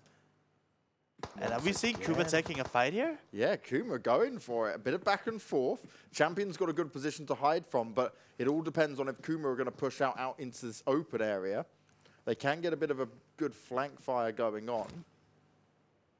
Just look at their position. Yeah. Kuma playing pretty close together. Ace is split 1 by 1 by 1. So if Kuma manages to get some of these opening knocks, it might be huge for them. Something, they're not looking too good as welcome to the lobby here, Jonathan. Welcome to the lobby. No, they don't need this to happen. You get the rest players, so just creeping in on them. Jonathan needs to do something huge here if he wants a chance of living. He spots him out. Jonathan doesn't shoot. He tries to hide it out. It's not going to work. They're going to find him, and that's a very easy kill for Rest to find, which now means for the rest of the Welcome to the Lobby players, it's crunch time. What do you do from here? Because you need to have a good game. We praise how you took that first initial engagement, but now you've got 2 players on low health, and Rest are hungry for more. And this is exactly what's going to happen. More shots coming in. Lova's in. He's coming doing all the damage, all the work, and picking up all those frags. Solke looking for the final member, thinking, where on earth has this guy got himself to? That's not what you want to do, Solke. You want to do it in style. I like it. I like the effort. You're trying to do it for maybe a frag movie point, but ultimately, you probably want to save that bit of health. So welcome to the lobby here. They split out. They must not have been very familiar with this terrain. That's the only reason I can think of why they're splitting out, trying to find a place to play by, right? Their call should have been, hey, this is a good spot. We should see if we can take it and go all together. But they get caught like 1 by 2 by 1 and ultimately losing out of the fight. And Rest here, they're playing really well. Oh, wow, this is huge. Come, destroys Carrick. TQ tried to make their way across. They had 1 man in the water. He went down. At Circle 3, the damage isn't that bad. They're dropping painkillers. They're making sure they can hold on to it. I'd love to see Rosq just flush Carrick out to ensure that they do get him and he doesn't just kind of manage to escape. That's exactly what Andy's able to get done. With 3 players left alive, 3 kills on the board. As long as Harp can heal himself up, they should be able to make it back in. But that's an incredible hard shift on Kuma and ASE. Now, if you're these 2 teams, you need to make a decision. Do we fight back and forth? Or do we just allow this position to go? Let's keep it quiet. I mean, Kuma have already taken down 2 ace members and almost connects to the 3rd here. So Kuma should know they're in 1 number and man advantage. But what I see on the minimap here is Kuma, they're split up. They're not playing as a team. And if they don't win these 1v1s, they can just lose out on this. You need to play as a team when you're taking these fights. That's the only reason it's good to have an advantage, right? They're up 1 guy, so they should be able to play together now and trade efficiently rather than going 1 by 1 and maybe just evening the odds or even losing the odds that they have right now. Bagexy, he is all alone and he is completely pinned down. He's got bandages, but he's not seeming to want to use them. He wants to stay quiet, I believe. Yeah, he's biding his time, but he's completely surrounded. No matter what happens now, he's going to struggle to get out of there. His teammates abandoned him. Stark here slowly bleeding out. But we can see here, he's right next to the blue zone. His teammates are not that close. They're prioritizing to get into the new zone, as we saw it hard shifted very far to the north, and this is all the way down south. So teams here, they'll have to try to get ahead of the zone to get in. DM getting caught out on his own. DM have had a very rough game here, to the extent that they've just been fighting and fighting and fighting. And now, once again, they have to get through all of these teams to get into the zone. You can see Nukes is just trying to book it, hoping for the best. This could be a huge day here for Rest. Oh yeah. You had 1 player, after your whole team nearly got eliminated, able to prone it out to top 5. And then you've now got Rest here with 6 kills, 14 teams remaining, but such a huge position to fight from. They're just stopping any teams working their way up the mountain. Not the best game for our squad. We did see they were caught in the south side, they were in the blue. The circle just went way away from them. And they don't really have the time to take all these engagements, right? They're just being pinned back. And Kuma showing signs of life here. Slumpy's listening. He's saying, okay, guys, I've heard what you had to say. It's time for us to not be scared. I mean, obviously, they came here somehow, right? And you can't just play passive. But you need to not be afraid and commit to these engagements. But you also need to play them as a team. Rosq still, no matter what, seem to be able to find engagements, but they do have to be careful. That zone's going to move, and it's going to do a lot of damage, so they've got to make a decision. Do we just try and push forward and avoid all of the potential damage we will take, or do we just take fights and get kills across the board here? Look at Rest here. They're going together, making sure they have all of their team members there. If something bad should happen, they can trade immediately. Epic here probably being very quiet. They might have been heard out since he's throwing the nade. Yeah. But they were just trying to hide us. It didn't look like they were a full team anymore. Nades going out, and that's very close to both Tron and Wenzi from Epic. But look at that. There are 4 people, but they're so split right now. How does that end up happening? Well, Leader's shooting on to Rest, so at least be able to pass on the information. Solke is going to get knocked down. Will they be able to finish him off? Solke, do not go forward. You've just been spotted out, and you've just gone down. That is a huge error from Rest. Solke should have been going back up towards his teammates, not out in the open like that. And now his teammates are going to really struggle to handle this little fight that's going on, because they've got to deal with Leader long range, or the rest of the players down below could easily jump up at any time. Oh, yeah. I was criticizing them, but the Dutch managed to turn it out in their favor. Well played by Epic here, having each other's back, making sure they both survive for a little while longer. And you cannot nade this angle, there's no way it works. It's like bounce, bounce, damn it, it didn't work. But even if you throw it down on the grassy side, it's so easy for the Epic members to avoid it. The zone coming in now, it actually favored the teams on the hill a little bit, I believe. It didn't go too much north, it went more to the eastern side. We'll have to see what happens now. Now Rest trying to work their way down.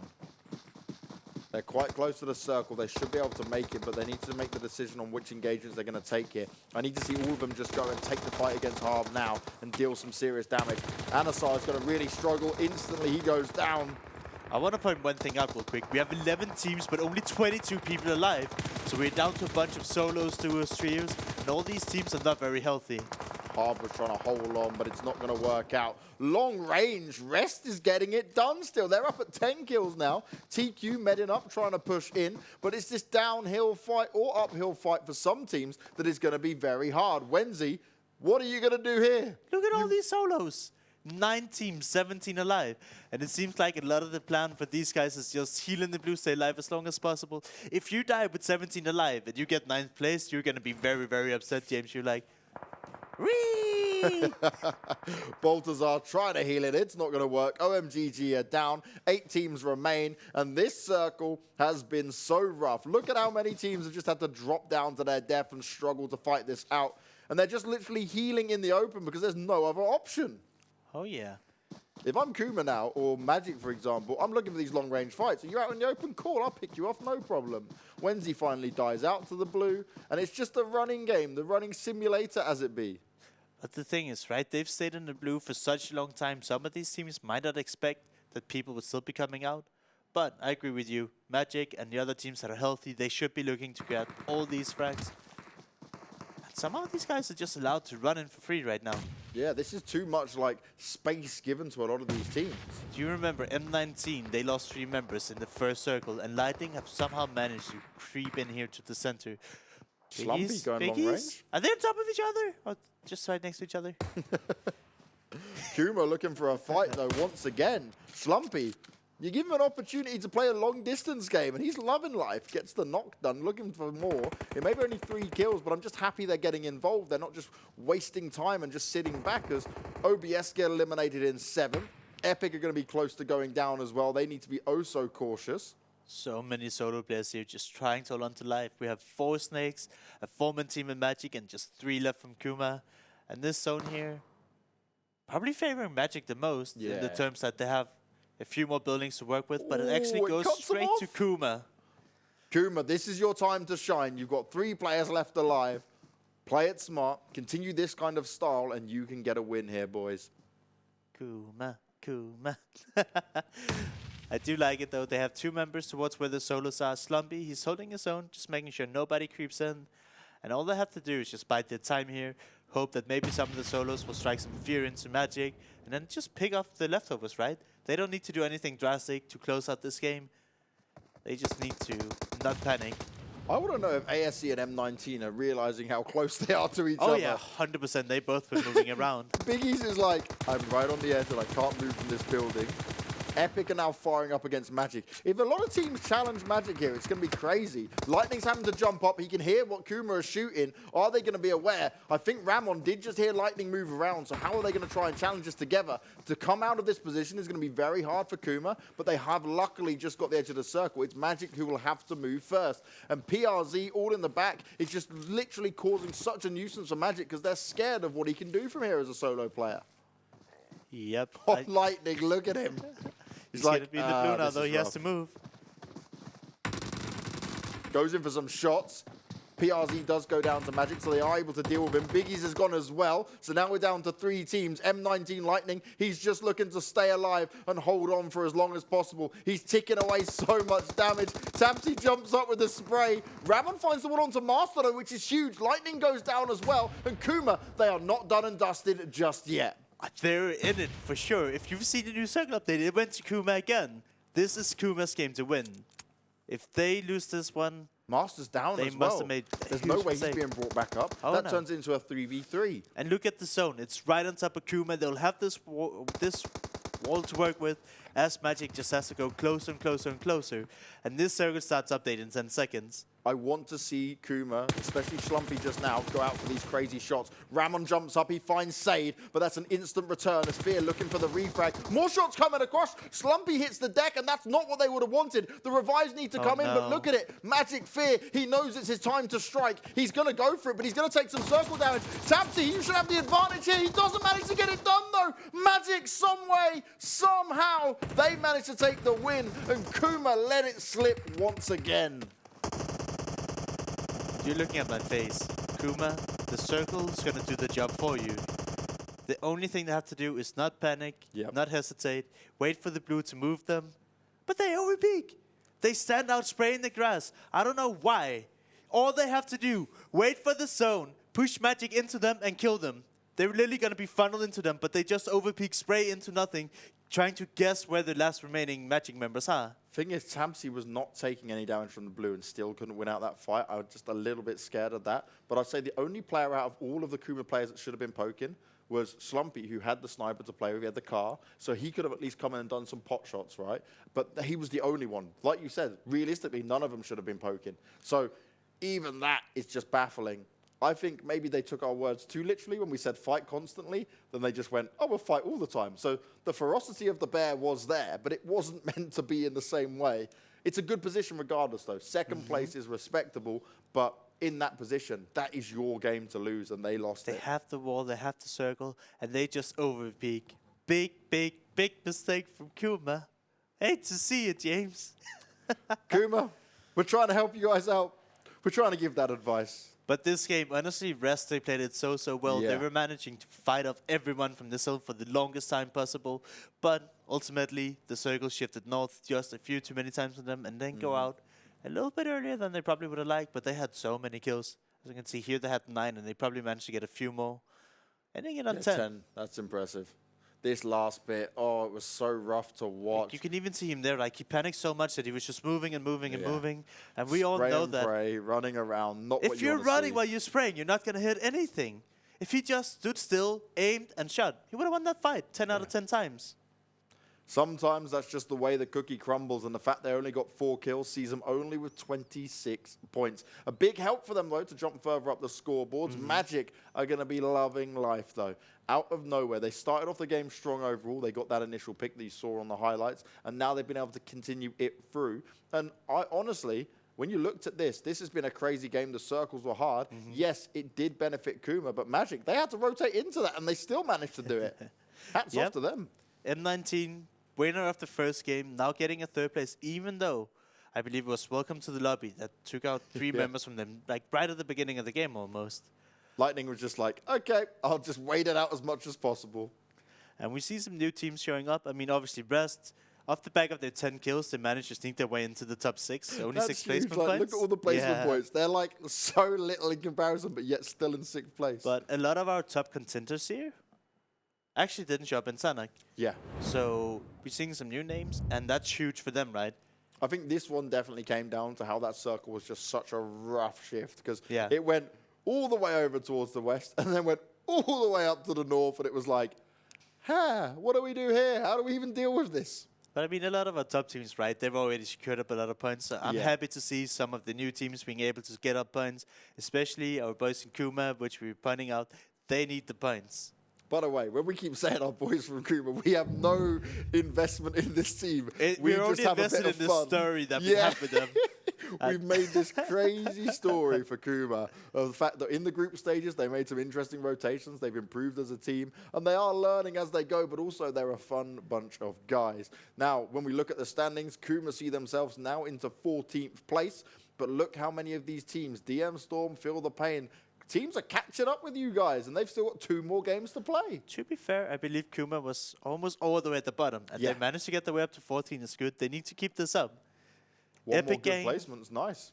EpicGang, they need to step it up, right? Yep. We're expecting a lot more from Epic, even FeelThePain to some extent.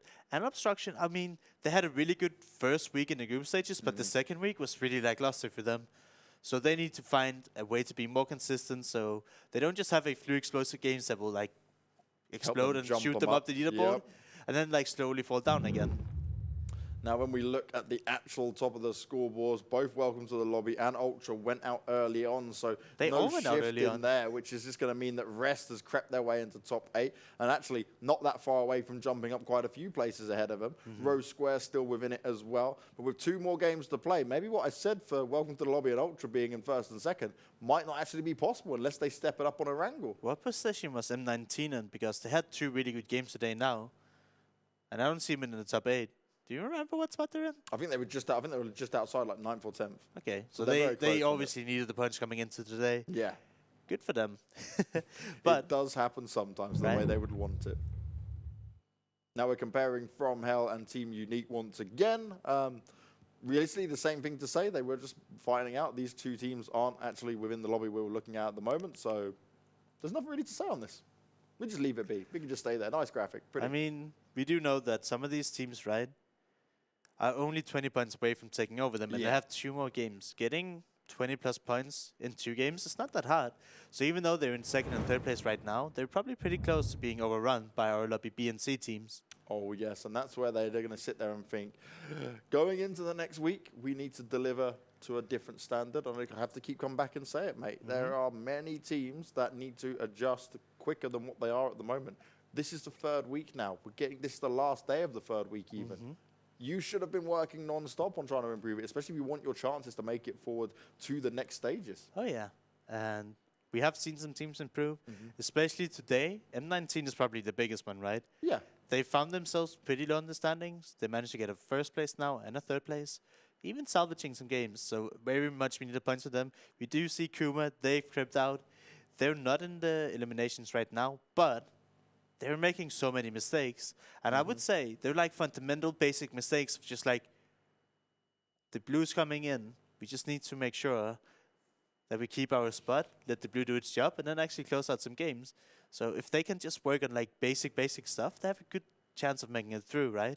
They certainly do. Now, you guys saw on the standings who was within the top 16, but if you want to see who's on the top 24, where some of your favorite teams are, maybe not just from the European region, from any region that we are covering here for the Club Open 2019, head over to clubopen.pubgmobile.com. And also, when you're at that, head onto YouTube. Head onto our YouTube channel, press that subscribe button. We're up at like millions of subscribers now, which is awesome to see for the PUBG Mobile scene. But we want to continue to see it grow. So on behalf of me, Larson, and everyone else involved, do drop that subscribe button. And what we're going to do while we wait for you guys to subscribe is go to a break. We've got Erangel, 2 more games coming your way. Will things change? Will my prediction on who's going to end up in the 1st and 2nd places change? We'll have to wait and see. We'll stay tuned and we'll see you then.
Play PUBG Mobile for free.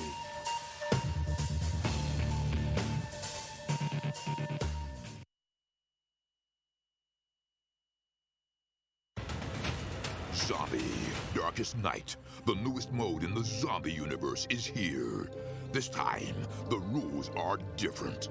No more parachuting, as players will be placed at random locations on the map when the match begins, and there is no single winner. Players must work with their teammates to spend one long night in the match and stay alive until the sun comes up. Waves and waves of zombies will spawn during each of the 3 foggy periods at night, and supplies should only be scavenged when the fog fades. The main objective is not to defeat other players, though this doesn't mean they are harmless. Players may need to work with other teams when necessary, but should also watch their backs in case the Fragile Alliance goes south. This will be a unique experience for every player involved. This new mode also comes with a passive skill for every player. Understanding these skills will be the key to staying alive in this long night. Can you ride out the night?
It's day 3 of week 3, and we're on to our final 2 games. It's Erangel all the way for matches 11 and 12. And as always, you've got myself, James Banks, joined by the amazing Matthias Larsson to take you through all these games in style. And when I say in style, I mean hardcore commentary, hardcore analysis, and also not allowing teams to get away with silly mistakes like we saw Kuma sadly make this time around, Larsson.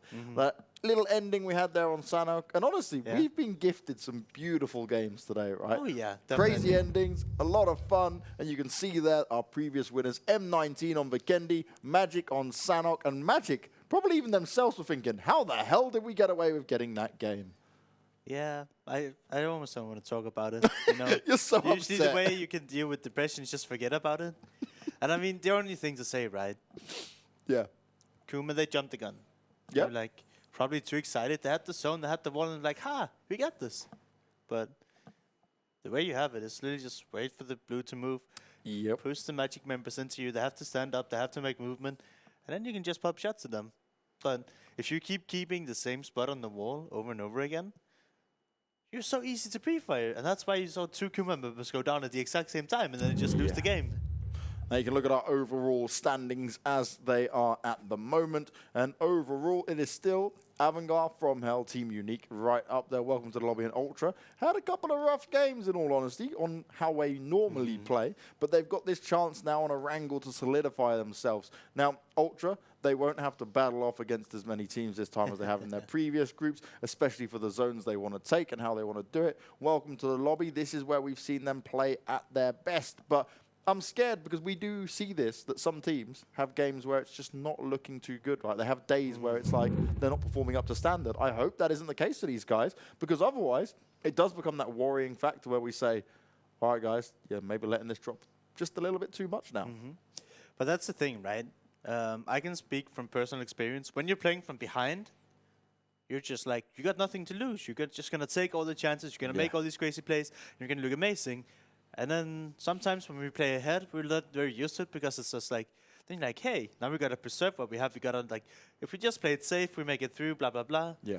But it's like when you change that mentality up, it's like, oh, hey, we have nothing to lose. We're just going to catch up. You have these explosive games, big performances coming in. But maybe some of these teams that are really high up, like Welcome to the Lobby, they just go back to playing passive, being like, yeah, if we just get like to bait every game, we'll go make it through. And, you know, that could be what is happening. I'm not saying it is, but there's such a big difference from playing from behind with nothing to lose, or when you're ahead and you say, hey, if we just play semi-safe and don't do anything crazy, we're through. We made it, right? And that's what we want to do. We want to see these teams maybe just play back to their standard style of saying, hey, look, we can just beat out a lot of these teams that are here and make it work going forward. And when it comes to Erangel, this is where we get some of the games where we say, all right, Vikendi, Miramar, Sanhok, you games are in there. Some teams are good, some teams are struggling. They don't play it as much. But Erangel is where there are no excuses to be had. This is where everyone should be on their A game. There should be no mistakes being made on like a huge level like we've seen where some people are just jumping down the mountain. Oh, yeah. There's not very many mountains to jump out of, but you can make cool tricks on a bike. Flying over Potato Hill, for example. And this plane, pretty neutral. It's only really bad towards people that want to drop military base, military power, and the sorts of it. And we know Ultra, they love themselves not a military base. Yeah. And I assume they're trying to make their way down there, but it might be a little bit rough for them to get a good beginning. We see a lot of teams drops towards the Georgia Pole area, both North and South Georgia Pole, and the containers. Yasnaya, we've always seen so many teams, so it's going to be exciting to see just how many teams we have in Yasnaya on this airplane.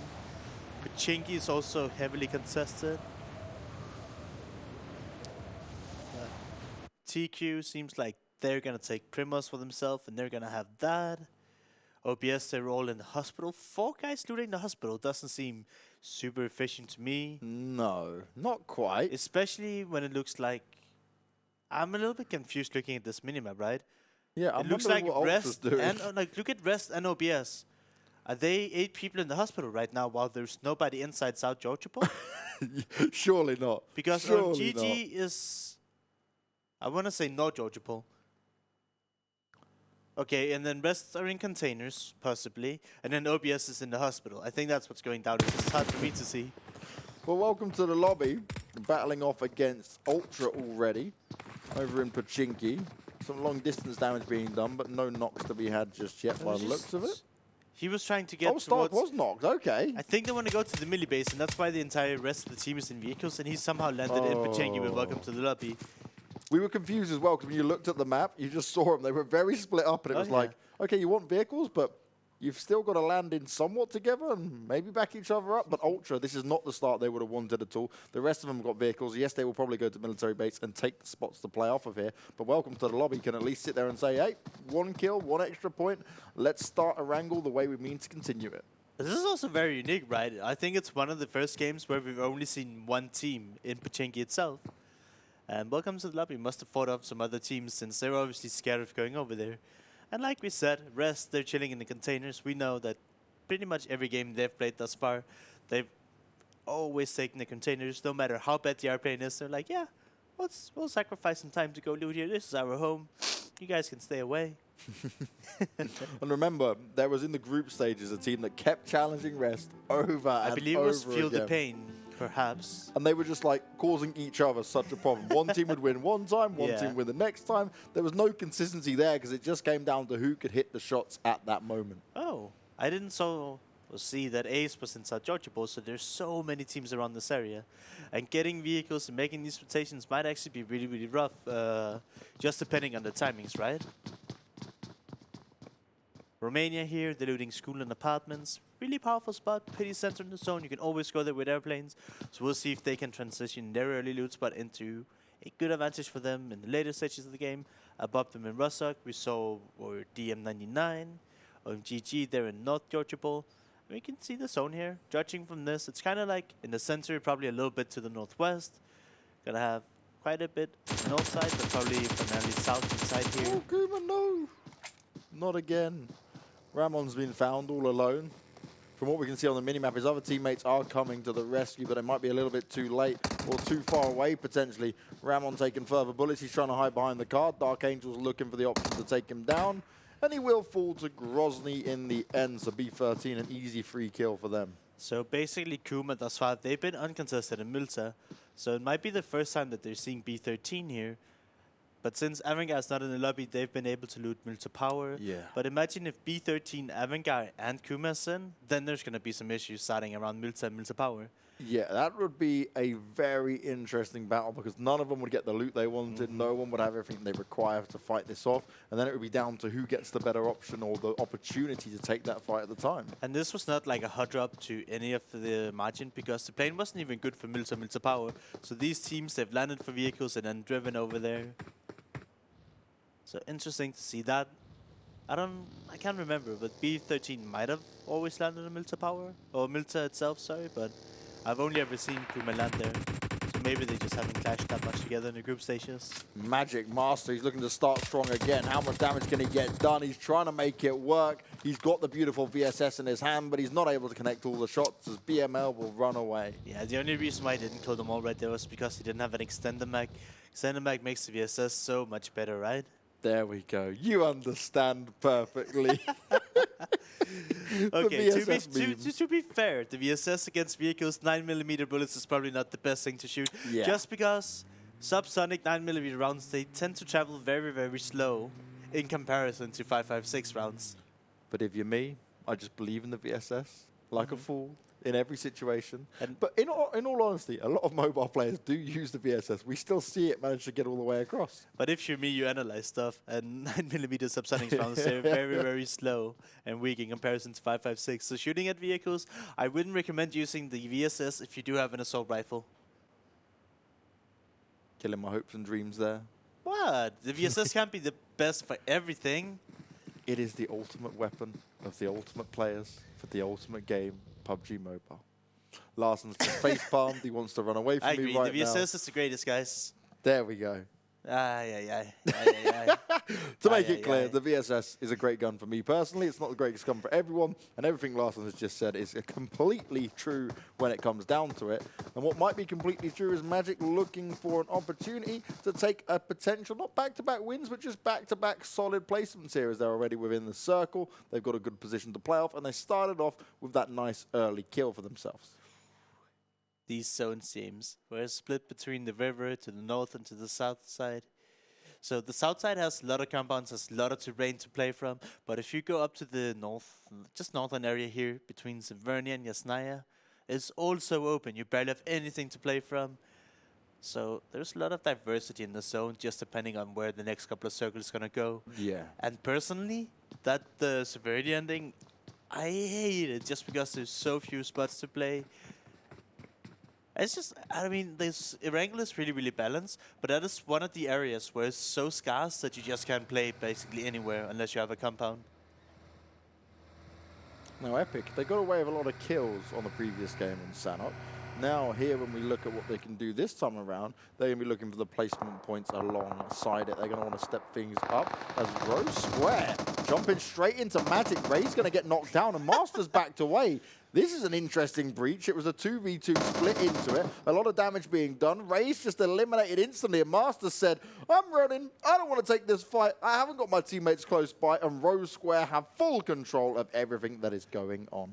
That's really well played for Rosq in the sense that they're outside the zone, right? They were rotating, but they were so close to each other that they were able to back each other up immediately, right? When you Smart drive teamwork. with you and your friends, like, you can often have quite a big gap in between you. But these guys, even on the rotations, when they're rotating outside of the safe zone, they play together as a team, and it shows why they've done so good in these semifinals. I think they just maybe realized some of their flaws with the kind of way they were splitting up and how they were working, and then they've said, all right, if we really do want to make it through and we want to get to the regional finals, well, this is what we have to do now. And Rosq, if they keep this up, there will be one of those teams I expect to see in the regional finals. Yeah, I mean, it's not like they're doing anything crazy, right? They're just doing the bread and butter basics. But if you just keep doing the basics, you can get so far. Now, other teams looking to get so far is going to be Ultra, TQ, B13, Rosq are close to making their way, and they're hot on the heels of the MG players. But MG are now split up. Look at Sade Fear, and then we've got the final player, Master, all the way at the back. He had to run away from Rosq, and now with this new circle popping, he is completely outside of it. Oh, yeah.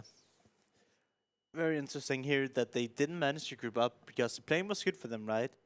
But they've spent this much time looting, not regrouping, would seem a little bit odd to me. When you're doing these split loots, you need to be able to team up with all your members and recover. And also TQ, they looted Primos. They were the first team to leave the airplane, and they were early at their loot spot, but they have spent about 9 minutes in Primos before they decide to move. They're gonna come in really late here. A late rotation, a little bit of extra damage done. Meds that will certainly have to be spent, but it's all about making sure they can get themselves inside that circle where a lot of teams are going to be around that area, especially the side they're going to come in from on that western, what kind of southwestern side? Eclipse are having to run himself all the way over to the Warrior Town because he got breached by Ace. I would imagine he should have had a vehicle he can drive away in, but Yeah.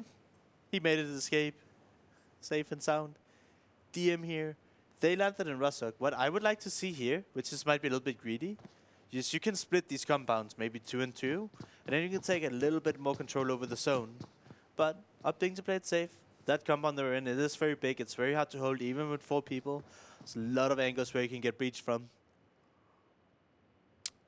Oh, Romania and Ultra very close to each other. Obviously, Ultra did lose a player early on. Then they all moved over to Millie. They've got themselves looted up. But whatever engagements they take now, it has to be very calculated when it comes to it because they are going to be a disadvantage against most teams here.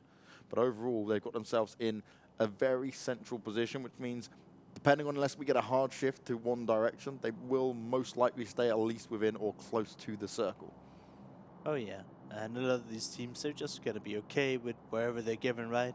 These teams coming in late, they're going to be like, yep, we're going to play the edge. We see M19, Ace, DM, Romania, Ultra. All these teams that want to move super early, they have a central spot now. But being super central can actually work against you. Matic from DM. We talked about how aggressive DM was, just continually taking fights to teams in the previous days. Well, this time around, they found BML, who's managed to get the knockdown onto it. Headshot able to come in there, but is it going to be a finish off? Oh, look at the distance that they've done it at as well. That's pretty impressive. That's one for the books. DM here, not afraid to take fights, but it does mean that they have to use some meds, some armor this early on, which always hurts a little bit, but I mean, you want to shoot at stuff. It's not funny to just sit and camp, James. It's true. It's true. They do want to just like, oh, okay, we'll keep ourselves going. We want to keep ourselves on our toes and make sure that we are ready for any action that may come our way. As Epic and Magic are quite close by, and Spear at least, he's maneuvering the car. He's going to make sure he's put it into a spot where they can quickly make an escape if they do need to find that option in there. Yep. And that's where it's smart, right? If you do position the cars correctly, you can use them as part of your fortified defense of your compound. To me, this early on, you want to position your vehicles so they can't get hit, right? So sure, later on you want to use them for cover, but at least until you don't need them anymore, you want to keep them in a spot where they can't get shot up, where they won't lose tires, etc., etc. You want to try to keep them as healthy as possible. Losing those tires is less than ideal. As we saw the circle truly center up there, over towards school as well. And that's where the majority of our teams did decide to sit, including Ultra, who was down one man. MG here, though. Gotta shift away from them, right? It went straight to the center, went over to the school, to the apartments, to the hill. That is probably known for Potato Hill, because if you open the map, it looks like a big potato on it. Oh, potato. I call it Potato Hill. Yeah, it's definitely Potato Hill. Ace here opting to rotate towards Rosq. They were in a decent spot, but they want a little bit more position here. OMGG just landed some shots onto Fish Scale as he was trying to rotate around. He's met back up with his team at the top, though. And that's the thing, some of the OMGG players, despite them not always having the best placements, they do have that individual ability. Is to really rock OMGG all out some four of them. alive? Are they all four alive for one game? Yes! Oh, wow! This is the first time in the semifinals where you see them all four alive into Circle 3 almost. In their defense, because they didn't have a Yeah, I know. substitute player yesterday. This is the thing for anyone who didn't watch yesterday. OMGG had to play with 3 players for all their games, and they still walked away with a second place once? Yeah. Yeah. I mean, they Oh have one no, good game. TQ got blown up. Kuma as well. What is going on? The rotations and the spray downs and the long distance shooting. This is the problem, but luckily no teams were full in the cars, maybe just 2 players in each car potentially, and how that went down. Rest are potentially wiping out Welcome to the Lobby. I think What they're is out. going on with Welcome to the Lobby? That's down and out for them. Welcome to the lobby. Lana Pachengi had center of the zone early, and somehow they've gotten eliminated now in 16th position. We're not joking, guys. These are one of the best teams in our opening group stages. Welcome to the lobby. And they, this time around, this lobby's got even more hard to fight in and a very difficult set of teams to go up against on a regular basis. They've started to struggle more. To put things into perspective, after 4 games, when some teams have played 8 games, they were still in the top 5. Yeah. They were They were ahead fourth. of the competition after they won. And today they just haven't shown any sign of life. They've had a few key moments early on, but they just can't convert it into anything to the late game. And now they're dead again really early on. Sometimes you can just have one of those bad days, and it seems to be the way for Welcome to the Lobby, as they are our first team eliminated here on Erangel. Hate to see it. And I really wish that I could I just want to know if it's is it a bad streak, is it bad momentum, but somehow they get taken out again. And look at the zone. I'm actually so happy with the zones we have today. There's so many hilltops. If this just goes a little bit to the south, we'll have another hilltop ending. And those are so much fun. I don't know. I love them. You don't see a lot of crazy play with vehicles. It's just whoever can shoot the best actually wins out the game. But if it goes anywhere to the north, whoever has the compound literally has a free shooting gallery. Everybody has to move out in the open with no cover whatsoever. And then you're just happy to have a compound. I don't think that's the same supply drop, but we've seen a couple of MK14s now put on the floor. Bam, bam, bam, bam, bam. I love that gun. Is that your VSS? I mean, sure. But it's really, really good to use as a red dot. Oh my. Full automatic. Look over here. MG have taken the compound, but they haven't cleared out all the floors yet. Romania are up towards the top. Ultra are still close by as well. School is crowded, and school will be in session very soon. It'll be a complete shooting range. And that's never what you want to see within a school. I mean, they're just at the campus camping right now. Trying Doing to some avoid homework. doing their homework. Just slacking off right now. Seeing if they can cheat and stay alive a little bit longer before the circle makes them do the work. Romania can definitely hear all this because they've not moved. They're like, oh, okay, someone wants to come to our spot. Well, we're ready for you. Take your time. Epic here just barely getting into the zone. They do manage to keep their Daisy and their Buggy alive, but on this next rotation here, it might be really, really tough for them to find solid ground. And we see behind them that Team 7 is slowly making their way in from the hilltop. OMGG still getting some kills up on there. Kuma found themselves just outside of school. And that's really nice for them. They don't have to rotate in at the moment. They're within the circle. They can sit in their position they're sat in for now. Yep. M19 as well in a similar spot, but they've got the high ground to work off. You can see Thanos scoping around, making sure he's aware of any teams that might try and sneak up in him, who might still be rotating in. Yep, this Ooh. bottom 19 is in this really chill. You can keep your vehicles alive. Wenzy. Okay, do you know that BML sneaked around there? You can see some vehicles on the ground. You've got your teammates behind you. Yeah, and BML needs to make their way to the zone, so I feel like more of Epic should put attention towards us. Yeah. Especially because BML here, they're making noise with the Buggy, with the Dacia, and they know there's team members around. But as far as we can see, it's only one of the Epic guys who's paying attention to it. And if he's alone there, he's just going to get run over, and then it's going to get really, really awkward for Epic. DM using the rooftop to their advantage. It's a great place to shoot from as well. You've got nuclears on the other side. You can see on their compound, they've got every single corner covered. They've got full control of everything that's going on around them. That's how you want to hold on. Yep. And if BML overextends here, they're going to get shot by DM. They go a little bit more to the right as we see on the screen. Yep, that's Boom. exactly what happened. Santos eating up the bullets. So much damage done towards him.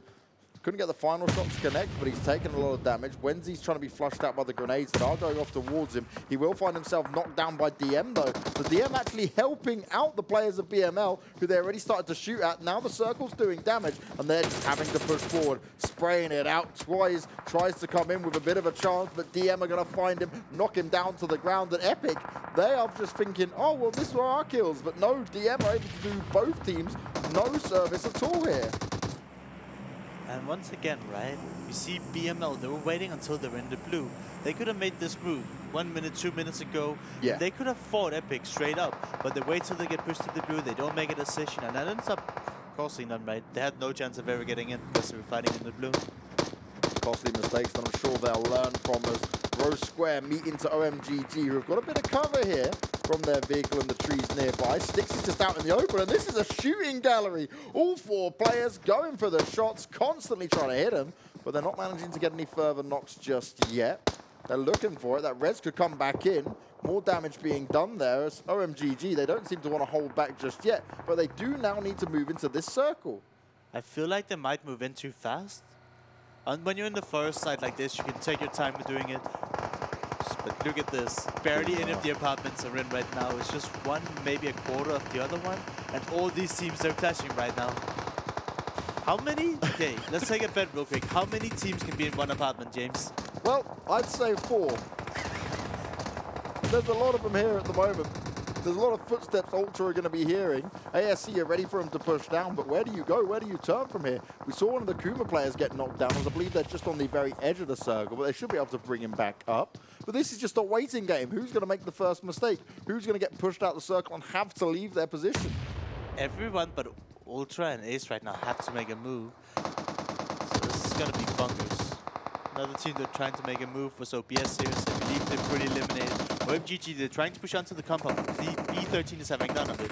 Taking tons of shots. OMGG is coming up to the building, so but B13 playing together as a team, not allowing to get knocked here by anyone. And OMGG, they're down to 2. They're slowly trying to make their way in. But I'm sure as soon as B13 recovers here, they're going to re-engage. They're down to 3. We didn't see God just on the side. He is still up, but they have lost one player. B13 have got the really nice spot overall as they gave up the bigger compound, moved into the second one on the left-hand side, means they can hold on to this. Rosq, they've given up that fight over there, and they're still just down in the back lines. But at least it means all of them are just about within this circle. But these nades, trying to flush them out, isn't actually working in their favor. And God looks to try and return some himself. There's a bit of the battles going on between Rest, MG, Ro, Ultra. This is crazy. They're all fighting in their own apartments here. This is the apartments from hell by the looks of it, but not actually the team I'm talking about this time, just in how we were having to deal with it. ASC looking to go on a bit of cleanup duty, doing the damage onto Rest there. I believe that's all of Rest out, so we're down to just 2 teams in the same apartment again. But look at that! 2 teams per apartment. Romania and Magic's sharing, Rest and Ultra sharing. None of these teams are looking super healthy. Oh my god. Ultra here spotting Epic, but they're all inside of the shack, safe for now. And we can see in the minimap, the guys from Epic, they're safe inside, but everyone from the apartments, Kuma from the yellow house, they'll have to move down, and the people up on the hill, they'll have to go further down. DM still lighting up the scoreboards, this time onto Rosq, and they're just going straight in for the eliminations. It's kills galore. As the other Romanians are still at the bottom of the apartments with MG above them, but Master finds himself getting knocked down. Moloko again with the VSS. This has to be his favorite weapon.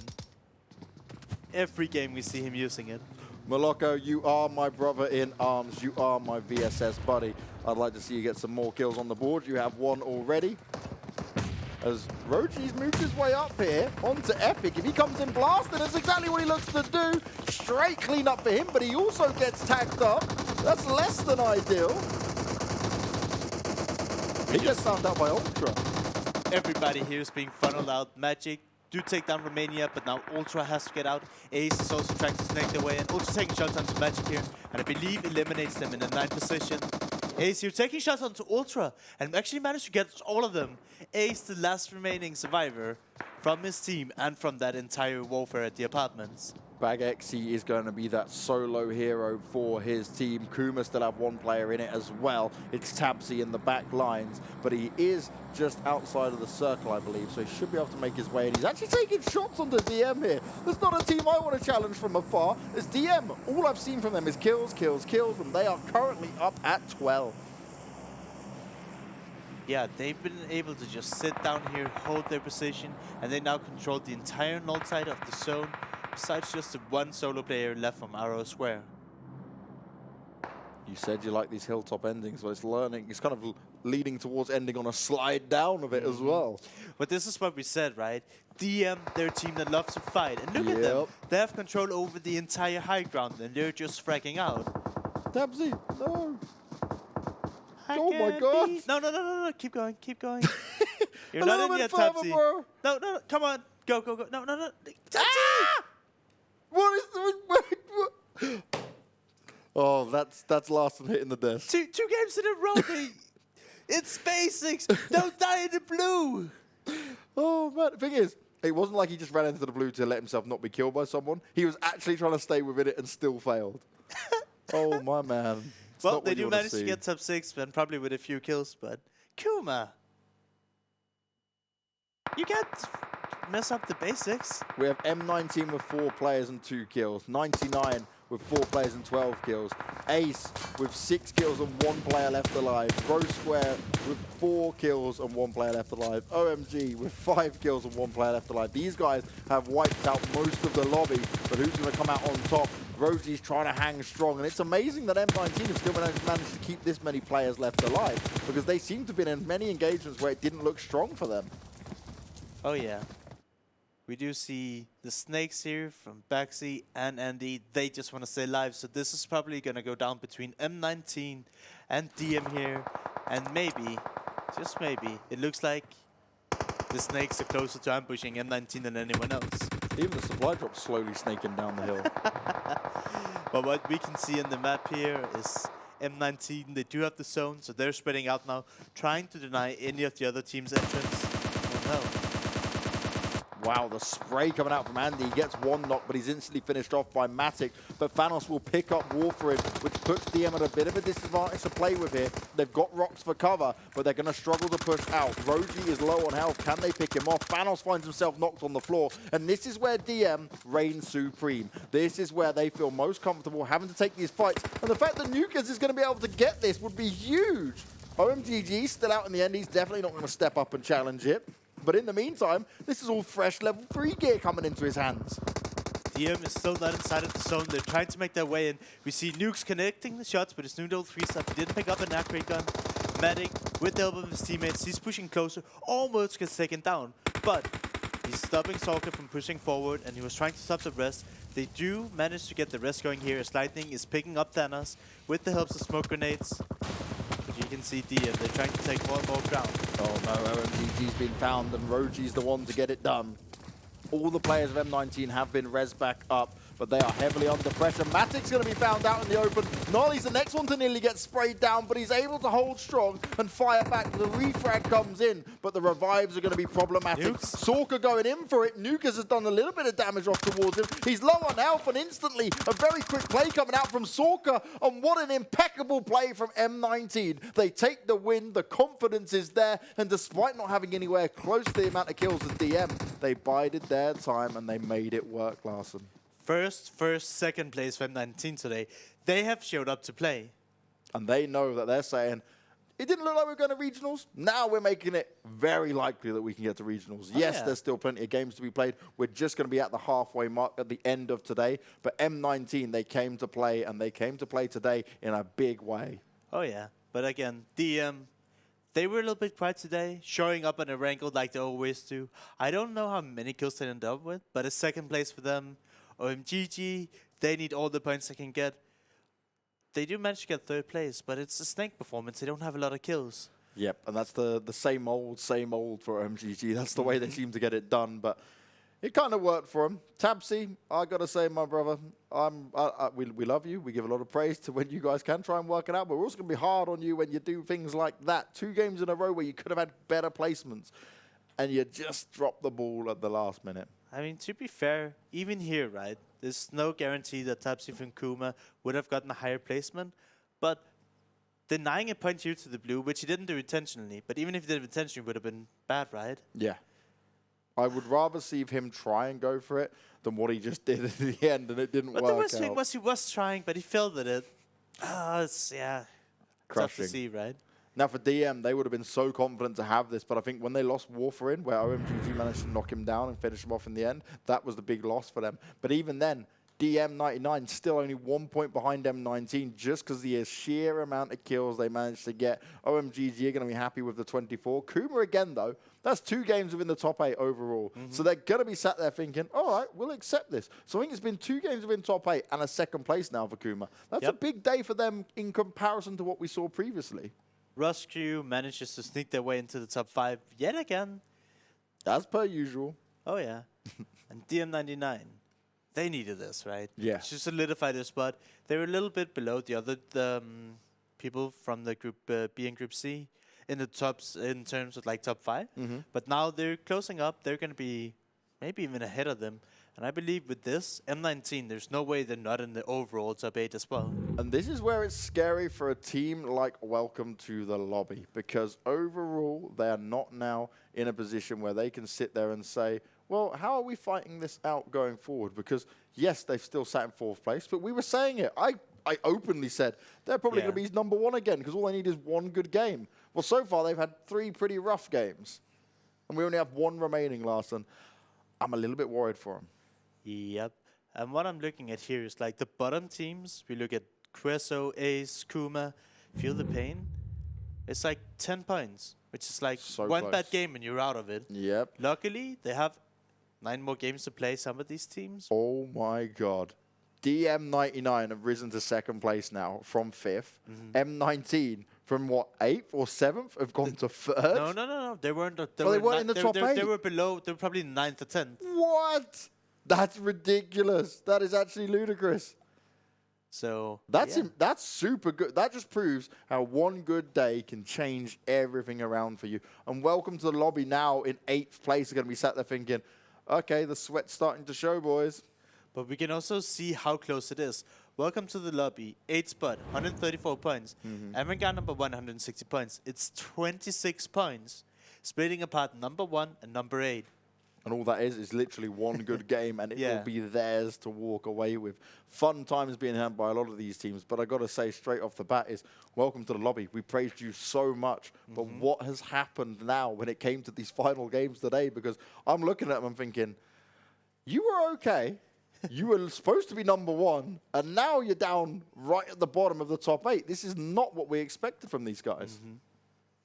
And I don't know. I don't think I've ever seen a top 8. There's this, how do you say it, loose in the terms that you can usually see maybe 3 teams that are solidified in top 8. But here it's like less than a win in points in between the number 1 to number 8. It's usually like number 1 and 2 has like 1 or 2 games in the lead over the other teams. Well, if you guys at home want to follow everything to do with the Club Open 2019, all you got to head over to is clubopen.pubgmobile.com. There's standings, there's VODs, there's the schedule, there's all the information on the other regions, and also you can subscribe to our YouTube channel. And the reason you want to do that is because you may miss some of the games. You may be hearing what we're saying and saying, wait a second, that sounds like a fun game. We didn't actually get to see all of it. Well, you can subscribe to the YouTube channel and catch all of that. And what we're going to do is catch you after this break. We've got one more game coming your way, and welcome to the lobby. Need to show up. Only time will tell, and we'll find out after the break. Hey, Igor.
Play PUBG Mobile for free.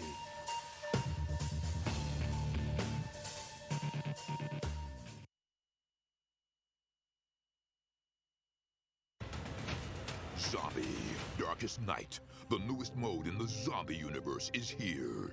This time, the rules are different.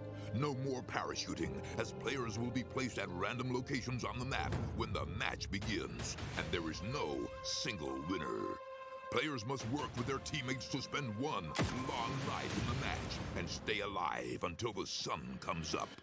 Waves and waves of zombies will spawn during each of the 3 foggy periods at night, and supplies should only be scavenged when the fog fades. The main objective is not to defeat other players, though this doesn't mean they are harmless. Players may need to work with other teams when necessary, but should also watch their backs in case the Fragile Alliance goes south.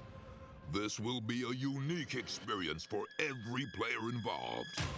This new mode also comes with a passive skill for every player. Understanding these skills will be the key to staying alive in this long night. Can you ride out the night?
M19 jump up the scoreboards and get themselves 2 wins for today. And it's the final day of week 3 of our semi-finals here for the PUBG Mobile Club Open 2019. And if these guys can deliver in any way, even a top 4, top 6 finish on our final game of Erangel, my oh my, that scoreboard is going to look a lot more different than what we ever expected here, Larson. Oh, yeah.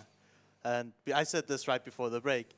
When you played this many games, each team has now played 7 to 8 games. You usually see a clear winner. But here, like, I guess it's like the top 10 is very, very, very close. Now, I saw people, right, in chat and stuff discussing, oh, well, this region's better because they've got a team on 200 points. Actually, that makes your region technically worse because a region where multiple teams are winning and also having good performances, that's a stacked region of teams that could really pull it out of the bag. And at the moment for Europe, we're looking at, what, at least another 6 teams that we didn't think would even possible to get in within it, now challenging for one of the #1 spots. I love it. This is what you want to see. True competitive PUBG Mobile here from some of the best teams within our region. And Avangar right now are thinking, all right, where are we hoping for at the end of today? Can we still sit in top 6? Because all of these teams could have a good performance in one game, especially on a map like Erangel, and Avangar are right back down. Yeah, I'm sure they'll find themselves in the top 5 here. I don't think 5 teams are going to beat them. I mean, it's possible, but to get 15, 20 points, you still need to have like a top 5 finish. Yeah. Or a lot of kills.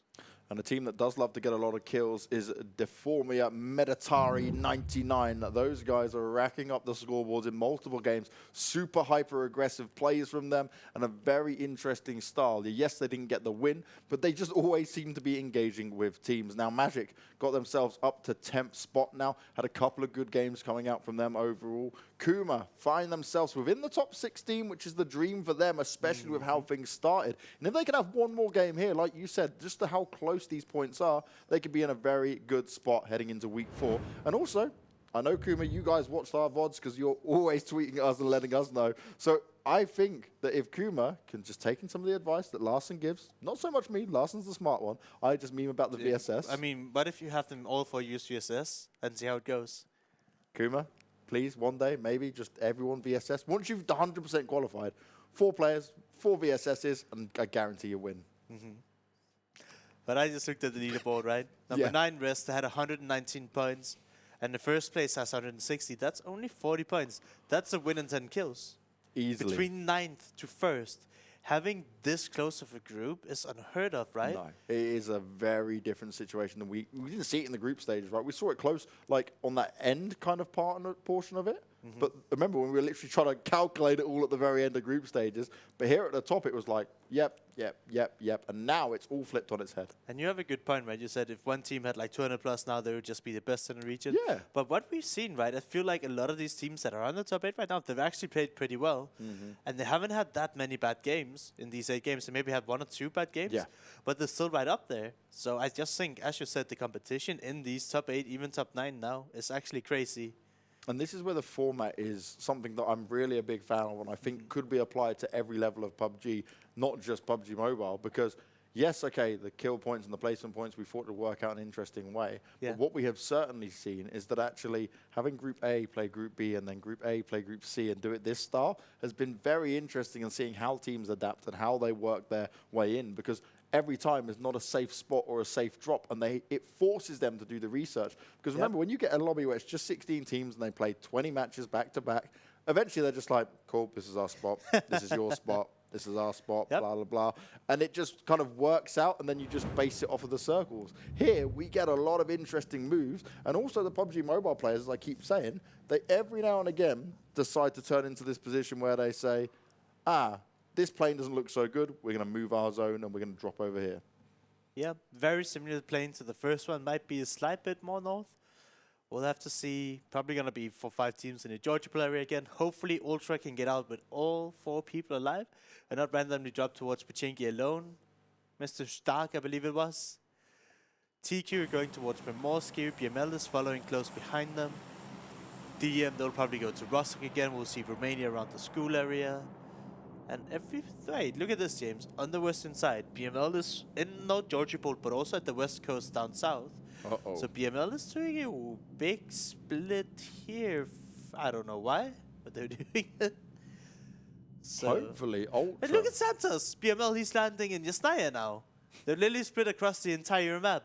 They've gone for the Kuma play. Uh-huh. Will it work out? Ultra this time, though, need to make sure they keep everyone alive. Get themselves into the position where they say we can grab vehicles and go military. And they'll have an easy way into military, and if they keep the vehicles, which they should because there's no one else to contest it, then they come up on the eastern bridge and work their way up towards Milta and stuff, potentially shelter, prison, that kind of area, and take some space where actually this could work out really nicely for them. Yes, I'm looking at BML. I don't care what. They're just split out like one by one. What is your strategy, BML? Are you just like emergency plan? We need placement points. We're not going to try as a team anymore. Just everybody split. We get top 5, we qualify. Okay, that was maybe a little bit rude, but it's like what it says to me, right, when you spread across the entire map, is that you're completely given up playing together as a team, and then you're just trying to go for those placement points. But I don't know if there's something they practiced. If it was a really good strategy, I think you would see more teams be doing it. I don't think it's super valuable or valid is the right word I'm looking for. Just because it's not something a lot of teams do. Yeah. Romania changing their job spot, right? I can't remember where they were in the first game, but now they've upped to your hot job in Pochinki together with Welcome to the Lobby. And welcome to the lobby. Need to be careful. But wait, Romania, they had school and apartments alone last game. It literally entered there. Why would they change it up from this game to the last one? The airplane was almost exactly the same. Yeah, there's no real reason for it. They this had a time. good landing spot. They had a fantastic landing spot. Why are they changing it now? Larson is triggered once again. I don't know. I don't understand, James. What are they doing? At this point, I think they're doing it just to trigger you. They're like, how can we make Larson go crazy? I know. We'll do something that makes 0 sense. As BML, they maybe split up, but he's found a knock onto one of the Kuma players. Surely he won't be able to get away with the kill. Oh my god. It happens, Kuma. Where's your teammates? Where's the backup? Kuma, they're doing the split around the... No, they're actually here together. Just, okay. Unlucky. It happens. I like how they're all scared running away, but which is fine. I just don't really know how we always get into these crazy situations. And I thought, all right, if BML managed to take down one Kuma member, he's going to be all alone, nobody in the near vicinity. And then he just gets finished. But no, his whole But teammates are there. There's 3 Kuma teammates in the vicinity. How does he end up doing that? Oh well. But yeah, Romania, like if we look, I can see in the minimap, there's nobody in school in Rosq. Why would they go Pochinki when they had a really good landing spot? I'm so confused. Arrow Square, they're chilling. They have Primos now. We did see them drive by Primos in the last game, and I can't remember who they run over. But no, I'm saying Primos Lipavka, sorry. But they decided to land now here this time around. So a lot of these teams are changing it up. And Romania here, they didn't even up to fight for Pochinki. They're all running away now. On foot, on towards this forest. Well, it's a good sign for Welcome to the Lobby, given all things that when they have taken engagements, it's not worked out in their favor. I'm just confused what's happening this game. I tried to make sense of what happens from like game to game. Tried to say, all right, these teams have these tendencies, they're doing this and that. And I was like, what are you doing, guys? It is one of these games where you try to make sense of things and you sit there and say, well, logic's gone out the window, we throw the notes away, we drop all information we held onto before, and we see what is the best thing that can happen here. And the best thing that can happen for some teams is literally placement points when we look at BML. I disagree, right? I think you can always do better as a team and not just solo snake performances. But we'll just have to see. Maybe they know better, right? They're the pro players, we just here commentating. We don't know anything, James. Well, Kuma did it at the very beginning of the group stage. It didn't work out for them. They quickly abandoned this strategy. Maybe BML are thinking, we'll try to do it in our own way. Yep. DM, once again, they're always one of the first teams to rotate. They have the timings down. They want to put themselves in a good spot. And potentially just kill people for the loot, because they do that very, very effectively. Ultra, no matter how they play this, they love the airbase. They here. They want all that juicy loot. That's an extreme amount of juice, and hey, rightly so, because if you can get that extra bit to help you all the way through, then it does make things a little bit easier for you, just in getting, and this is the thing, right, people talk about what weapons you can get, but for me, I can deal with having just an okay set of weapons to play with, but also as long as I get the armor, I get the helmet, and also get the meds, then I'm very happy. More importantly, if I get utility and the smokes, then I'm set there thinking, all right, no matter what situation I'm thrown into, I've got an option to get me out of it. Moloko, have you got that trusty VSS, my friend? I'm sure his teammates will give it to him if they find one. I wonder if they do actually see one and they're like, VSS here, Moloko! Oh yeah, definitely. That's the thing. Like you call out snipers to tip in weapons. Like, does somebody really prefer something when you run over, just say, hey, buddy, it's over here. Come get it. And that is the dream. As okay, it's only phase 1. The circle damage isn't terrible. TQ still getting a bit of looting going up. Carrick's probably going to pick his teammate up who doesn't have a vehicle. Yep. And make sure that they can rotate in successfully. DM working their way in as well. They've put themselves down, hidden in the bunker. Not again. Oh no. Oh no. How does this keep happening? Welcome to the lobby. Literally have the roughest games I have seen out of anyone today who has been a top team contenders. Right, welcome to the lobby. You don't. But this is what I mean, right? Welcome to the lobby. Maybe a team that expects people to play in a certain pattern, but Romania just randomly hot drops. Yep. It's randomly running on the forest and feed like 7 minutes into the game. Where Welcome to the lobby right now is getting contested on Ford. Doesn't make any sense, right? Oh, If you want to OBS try jumped to in. analyze it, it's just like, what is going on? Why are we losing people here? And this is the thing, Romania and Welcome to the Lobby jumped to the same spot. Romania backed away and looked like they were disengaging from everything. And then Welcome to the Lobby now come to rotate into the new circle. And Romania were just like, oh, hi guys, run and gun, no problem at all.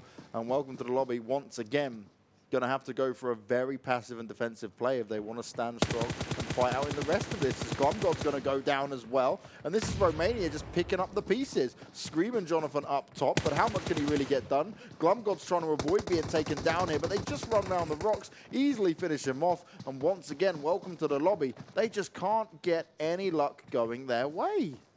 Oh, fortunate for them, they had a really good day one, but today, if they keep this up for next week, they might not make it. That's seriously scary considering they were in 4th place after 4 games. Screen's trying to hold off. He's just going to go instantly in for the kill if he can, but that tree doesn't provide that much cover, and it's got 2 players behind it. Rambo's taking some extra damage, but Screen is able to get another knock on the board. Welcome to the Lobby are using that individual skill, trying to hold players at bay, and now only Rambo remains. He's quickly trying to bring up Tudor, but Welcome to the Lobby. Screen's just said, I've had it for this. I'm fed up of going down early. I believe in myself. I believe in my team, and we will try and make this work. I was surprised it worked out, right? Having 2 guys behind the same tree is very bad, because one nade or just people flanking can ruin your life very, very quickly. We do see Jonathan's get taken down, and the Screen against 2 here. They know where he is right now, so if they have any more nades, 1 nade can finish Welcome to the Lobby right here, right now. Nade's a little bit short though. Screen is thinking, can I go back for the rest? No, you need to take this fight, sadly. Screen again getting the knock. It was a finish. Oh, we got a finish there, so it wasn't another knock-in, so there's still 2 players for him to deal with. Thank you, Larson. Screen, there's only so much he can do. He's looking during that smoke to see if he can bring up his fallen teammate who's just behind him to try and take this out. Kuma are fighting. Kuma are going down, though. Oh no. Kuma's down to just 1. They had this compound here. B13 came later, I believe. And Kuma, they're just playing it so passive that B13 is able to get into the compound and take control of it. And we do see that Jonathan gets knocked and finished, and this is Screen out. And Welcome to the Lobby goes down in 16th place again. This is not what you wanted to see. I'd never expected one team to drop off so much. Kuma have also been eliminated, already down to 14 teams, and we're only at the 10-minute mark, Larson. Yep. This has been an interesting game in just how they dropped out the plane. And now we're in a position where we're sat there going, what on earth is going on once again? James? I don't know. Oh, my God. How does this happen? You get the BML strat. Some of them are teaming up on the northwestern side. We do see Santos. He dropped in match and he's still there. And as of Circle 2, it is favoring him a lot. We see all the way down to the south. We have Billy TB. He's chilling outside the zone. He's still looting, but probably. And also, in the west of Yasnaya, where BML are about to go through, there's a supply drop they might be able to take. That's interesting. Rosq, they're down in the shelter. They're keeping the cast down there. I'm always the guy, right? Oh, no. I was about to say this. I don't want to play inside of the shelter in case somebody decides to camp outside. And you can see DM here. They're split up 2 and 2, knowing that Rosq is inside. But they're not at the 3rd exit. If DM here, they could camp them in. But Rosq do have an exit near them that's not being camped, luckily for them. What a play this could be from DM to pick up some easy kills. It's a waiting game, that's for sure. As we look at what's coming in the airdrop, some nice loot there overall. All good for a bit of close range fight if you need to, and BML were close to potentially being able to pick it up. There was no other team nearby. Magic here, probably doing a bit of a split. I love this compound. It's top of the hill, you can see everything. It's super easy to defend. Billy here, just barely making it into the zone, saying, hey Ultra, I'm here. I'm super scary. He even changed weapons, so first he had an AK and now second he had an M4. He's like, hey, I'm here. Hey, I'm also here. Guys, go away. It's that fight for control. It's that fight for space. As Carla has grabbed the supply drop by the looks of it, if we look up towards the northwest of Yasnaya. As the new circle pops, we're still covering off shelter. A bit of prison in there as well. Mansion as at the same time for that final BML player. As DM once again back on the fragging, back on the hunt. And this time they're going to be picking off some of the Ultra players. Gnarly's trying to get it done onto them as they've got the vehicle, but they might be just too far away now. And they're just forever shooting. DM never give up. They're unrelenting in their complete aggression against other teams. Do you remember before last circle we had two of the Bemyloot members teaming up west of Yasnaya? Yes. They've now split up again. They're committing to being one by one by one. They do not want to be anywhere near each other. Do you think Ultra that eliminated. Ultra just got eliminated. that's gonna be the worst position like thus far in the tournament? Wow. Tough rotation from them. They came super late out of the military zone. And this time around, the southern side of the circle has just been really, really full of teams. And they didn't have an easy way in. The way you approach this is you have to go slower, right? You scout, you stop on top of a hill, you look ahead of you. But here they managed to drive past DM, they drive past TQ, and then they drove into a third team and died, I believe is what happened. Just poor rotating, not taking your time, playing it safe. And DM as well, right? They are potentially just looking to fight all the time, but with them being so open on the outskirts of shelter, it means that the fact they're not inside doesn't provide all the cover that they would ideally want when it comes to it. M19, again, a team that's had 2 wins already. Could we see our first team throughout PUBG Mobile Europe to get 3 wins in a row? It's certainly a possibility because these guys, they have brought their A game. I mean, getting 3 out of 4 wins and a second place, that would be impressive. I'm not gonna say they will, because that is a very hard task to do. Yeah, massively. It's a long way away from happening. Oh, yeah. Billy got himself a vehicle. OMGG trying to fire into him, but M19, they come alive and they're looking to wipe out OMGG, who are trying to hold on to this compound. And they've done 2 knocks from afar as well. Do M19 want to pressure this? I want to see M19 just pull up. It's 2 knocks. They could take out a team and getting even more control over the zone, but they're like, yeah, we're playing it safe. And there's absolutely nothing wrong with that, right? You would risk potentially going out early if you commit to a fight at this point. VSS. It came on the scoreboard. There's a different player using it. I'm always happy to see it. But what you're not happy to see if you're an OMGG fan is the pressure that's been applied to them from M19 from afar. Roji's just not giving up either. He's like, are you moving? I can see you. I'm going to try. He's actually still hitting shots. Surely you don't challenge M19 from this position.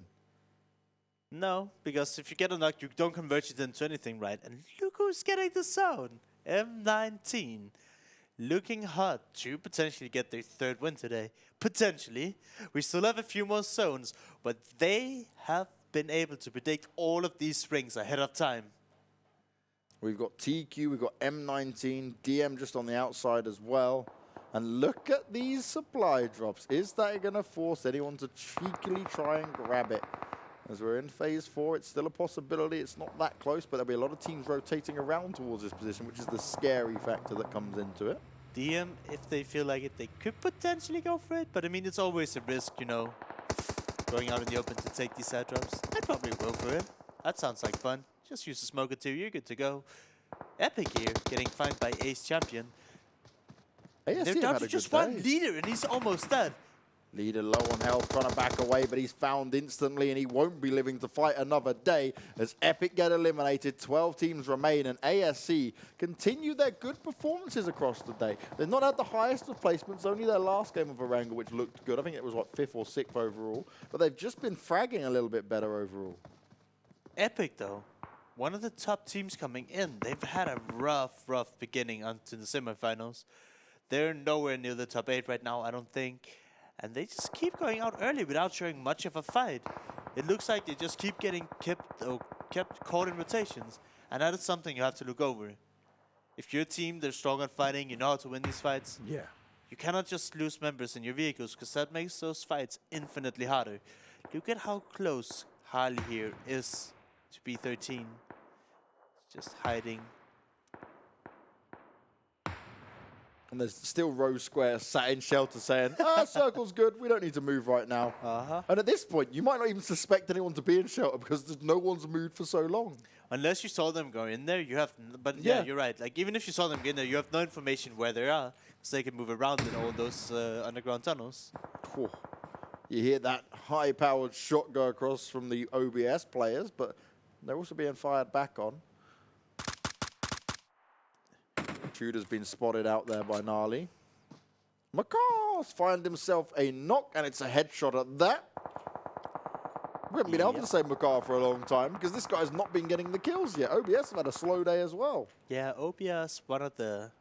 I mean, they have one good day and everything else has been kind of like so-so. But seeing Makar with the M24 showing some signs of life is very good for them.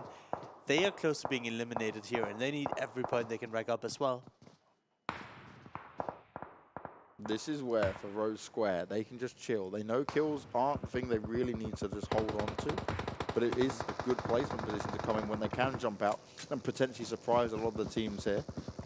As BML Santos, he's still trying to get away. Carla's going to be eliminated, and I don't think there's going to be a teammate near him to make it work. Teammates near BML? What do you mean? They're splitting up from each other. The 1v1v1 isn't going to work out for him. Gnarly, though, he's just shooting at everyone. He's done some damage onto B13, finds himself the knock onto Fishscale. Now, Graham and Kingsman are close by, but it's going to be very hard because that circle damage is a little bit tougher now, and we'll soon be kicking it up a gear into phase 5. And my, oh my, the new circle goes for a hard shift up towards the northwest, and only ASE and MG are within it. Ace is going to be loving life. They literally have control over the entire circle right now. They're like, M19 we've got it all. Dust going quickly, getting into a secure spot here. There's a little dip you can sit on the hill where they can park their vehicles. And they're into the next zone. Very fast, very calm rotation from M19. DM here, they're doing a split rotation because Carly, he was busy fighting, right? So he's going to be left alone. See, OBS, they're just clashing in the middle of the open hill. Not the greatest spot here. They should be getting shot at by the southern side of the zone. OMGG here should be getting kills. And also M19 starting to engage. They know where the vehicle is. They don't necessarily spot the players. You see, is that Kali from DM? Down on the right? Thanos just spraying, praying, hoping he can get another knock on there. It's OMGG, who they've been fighting off against for the longest time here. He did a lot of damage right there, connecting onto almost all of their team members. Some of these players, their spray control is just insane. Rosq is driving right in between Rosq and OMGG here. Might end up going down. Romanians under pressure, and TQ are the ones that deliver it all towards them. Sade, he's up with Ray as the only players left alive on Magic, but he's hungry for some more kills.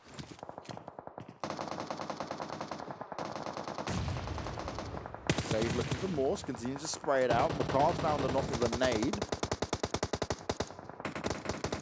This is just a crazy battle. M19 out in the open. They're willing to challenge anyone. They find Billy, and there's going to be no pickup for him either, because remember, everyone was split up.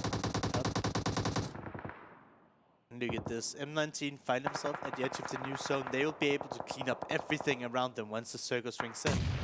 And if this stays on the southern side of the road, M19 might actually take the third win of the day. OMGG, they decided to go more north. It looks like they have 1 or 2 knock players already. Nothing great for them. If you're Magic, oh my, it's just like, we're really stuck. We don't know where to look or turn. We've got DM on our heels. We've got teams on the just the left, right, and center of us. Everywhere we want to go, everywhere we want to look, there is a team around us somewhere. Yep. DM had to leave Kali behind, so they're down to 3 now, but finding themselves in the zone. And if they clear out Magic, they have a lot of space to work with. Now, OBS's position is good, but they're going to leave themselves vulnerable for a multiple-pronged attack. Third party could be a real issue for them.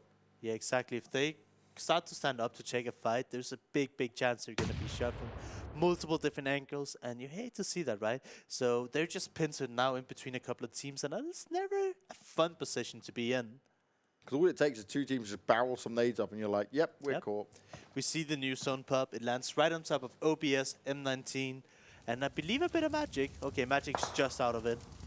This is where it's actually crazy in how some of these teams have been able to rotate in. Like M19, they were holding their position, they had to push really far in. OMGG are actually challenging back a little bit here. Thanos is going to get eliminated, he goes down. So OMGG are going to cause a bit of a problem here for M19. They're also going to chime in onto ASE. OMGG, they waited, they healed themselves up, they've been under pressure from multiple teams, and now they're just firing back. I want to see the response from Ace and the other teams, because OMG, they're kind of in the open, right? But ASE, they just left themselves so exposed. I don't know who got the knock onto Ray, but DM, they're converging in towards Magic here. OBS is firing shots down upon them, making it harder for them to get into the zone. OMG, they finally have to move. But they managed to scare away all the other teams, so they have a lot of breathing room to just cross the street right now. And that's actually huge from OMGG as Sade wants to hold on to this, but DM, they come round running and spraying, running and gunning, and it's no problem at all for them to pick up the pieces. A further few kills coming out for this DM team, but they have only got 3 players left alive, so they need to be cautious. And there's so much open area, there's very little cover for these teams to have. And Rosq, what are you doing? Oh my god, he just went straight into the battle and instantly gets taken out. He's not going to have a good time. DM are the ones to pick up the frag. And this is not probably what he expected of how many teams were close by to that. A little bit too fast if you want to send him with a car. You might want to stop at the edge and try to work instead of driving in between the middle of absolutely everything. Now, ASC and OMGG have been battling back and forth now, which now benefits actually M19, who were trying to avoid being picked apart in the middle of that because they had been challenging for a long time. So this has kept them at bay for quite a while. And look, M19 are even going to pick up some of the pieces as well, as 7 teams now remain. TQ coming from the top of the hill, getting a knock on towards DM. Nukes answering back though, and now they have to go for rest again. But at the meantime, Andy's right next to them, he's hearing this. OBS might also get interested in finishing out DM, knowing they could be a pain afterwards. Champion with the trusty VSS, even going to get a revive off after achieving a knock. M19 at the bottom of the hill. Plenty of teams up above them, but this rotation has worked out well for M19. They've come all the way down the side, and they're going to be avoided at least for now. As Rosq come up into this, they believe after all that waiting they've played in that they can come in and shut down some of these teams, and that's exactly what they plan to do. As ASE is still battling away the rest of the rest players after we watch Lovza in just run himself in and get himself killed off very early. And they managed to kill down 2 of the DM members. And Nuke surely sees where Andy is, but why is he not trying to take this fight right now? Oh no, oh no. He comes out spraying. Nuke is on very low health, but he's actually going to manage to stay alive. The nade doesn't get him, and if he can heal himself up, he's going to be living the dream because people might just forget where he is. Oh yeah. DM tried to get the rest up, but Andy stood up to almost finish off Nukes. We're down to 4 teams. OBS, they need all these points. Look Ace. where Sorka's looking. If Sorka sees the ASE player first, manages to drop him, yes, they're split up, so the res is going to be hard, but it's who's going to be able to fire the first shots off and get away with it. Could you imagine M19 taking this? Either way, they've gotten first place, second place, and it's now in the top 4 with 3 people alive. What a day. Very impressive.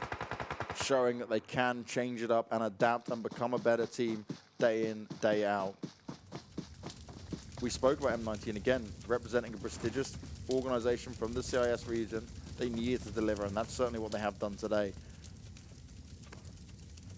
Now, Kotoyoyu, he's kind of waiting his time to go over the ridge. He knows he hasn't got to move anytime soon, and this is it, right? It's the time to strike.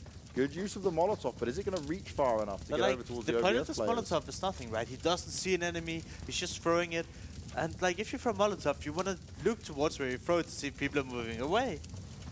I think this is where they're scared on the placement positions. He sat there thinking, we're 4, we want to get a little bit further up. But like, if he spots an enemy later on, he can use that Molotov to convert it into something. But here's just a complete waste, throwing it blindly, being a little bit panicked. This utility can literally win you or lose your games if you don't use it correctly.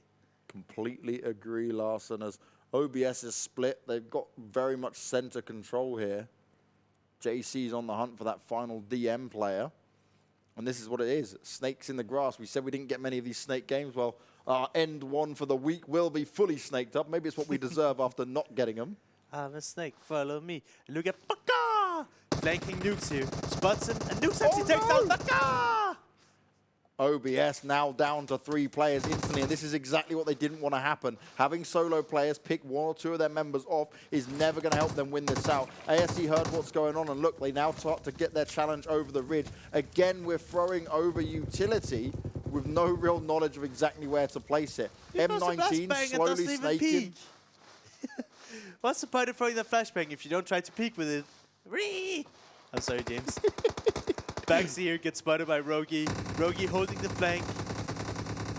If Rogi can get the elimination, that'd be huge, but he's able to get the reply knock for ASC, which means at least it's a refrag coming in. Yura is so close to Lightning. Who's going to spot out who first? OBS got to be so careful. Lightning's not even looking. He's got no idea what's going on. It's a true snake waiting game. As he's been spotted out, Rogi's going to be seen, instantly taken out, but is Yura's position now known? Is anyone going to try refrag at M19? How are you going to play this? Lightning comes up, spraying away, going in for the kills. He gets it done, but JC's unable to respond. Now both the players left on OBS are close by. Lightning gets picked apart, and it's all going to be on to Sorka, who does manage to eliminate one of the ASE players. Gets his bandages on go, but that's all he's got. He has nothing else to work with. 3 teams remain, and ASC, they seem to be the ones who could lead this charge. They're all just bruised and battered right now. Sulky, 1 HP, down to benches like I mentioned. Everybody's trying to make it work.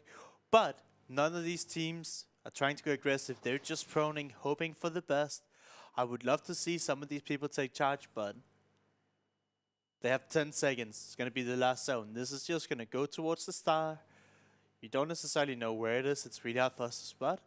But this is anyone's games right now. But OBS keeping a very keen eye towards the last member of M19.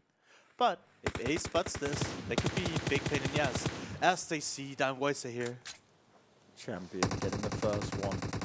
He's getting some bullets fired off towards him. JC needs to be able to reply in some way. Sorka is loving what he's seeing and what he's hearing. He'll find the kill onto JC, but now he is in a 1 versus 2, and this is going to be very difficult for him to deal with. He only has bandages to play with. He has no utility from what we can see, but he does have a little bit more of a central position compared to what the ASE players have. Who's going to go for the king of the hill moment in this snake off in a 1v2? Sorka gonna try and use a smoke potentially.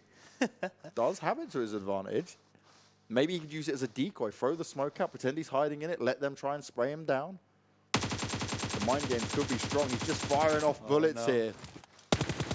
Oh, God. On to champion. ASC champion stands up and delivers. Sorka goes down. And another 2nd place for M19. That's 2 wins, 2 2nd places, and a huge day for them. But ASC overall will be loving life. The fact they managed to take control of that at the end. Oh, yeah. Champion going huge this game. They were in so many issues when OMG started to knock their players. But he managed to come out huge. 8 kills for him. M19... They're just playing the placement game. They got 6 kills in them. He had a VSS. Part of the wins. Yeah, that's how he got it done. One player that stood out for me this game was Nukes from DM. Yeah. His team was in so much trouble, but he managed to defend it off for so long. He took down Andy, getting what I believe is like a close to top 5 finish for them, when they could have gone down a much earlier. Yeah, definitely so. And that's the thing. Some of these things, it comes down to you have to play the snake game smart. And yes, sometimes we don't like to see snake offs. It kind of ends a little bit flat at times. But I don't just mean them flat prone on the ground. I mean flat as in it's not as hype. But you've got to play for these placement points. You've got to play it smart. And ASE, that's exactly what they did. They held that ridge at the end for so long. They waited it out. They took their time. They managed to even, okay, we saw them waste some utility and stuff. But overall, they played the fighting game, the gun game, very well at the end. Yep. And that's how you do it. I mean, it's not exciting. I would like to see people just run around, frag out. But we're not playing public games here. We can keep mentioning these guys. They're trying to qualify for the finals here, where you can get top 2 in the EU regional finals. And if you get top 2 there, you start competing for $2.5 million throughout this entire year. The biggest prize pool for PUBG in history. And that is what it's all about, that $2.5 million for PUBG Mobile. Insane for some of these players, life-changing amount of money, and also a chance to solidify yourself at the very early stages of the competitive esports scene here for PUBG Mobile. You could be one of the best clubs within this scene and win the first Club Open of 2019. Only time will tell, but it is impressive even if you are just one of the top 16 teams in your region, given how many people play this game. But we also know that there's a bunch of organizations looking to get into the scene, and a lot of these teams have a lot to prove. If you want to try to go pro, maybe make it a full-time rather than like a part-time or just something you're doing for fun. If you prove yourself here and in the future, you have a huge chance of actually signing a team, right? And that's what happened to you guys, right? You guys came up into it when you were a pro player, and look where you landed. We were just having fun in public games, honestly, and then we decided to make a team. And then once you find out who want to take it really serious and who's just playing for fun, then you like change in and out people. And literally win $10,000s and thousands of dollars on top of that, right? Yeah, if you get lucky with some circles, it can happen.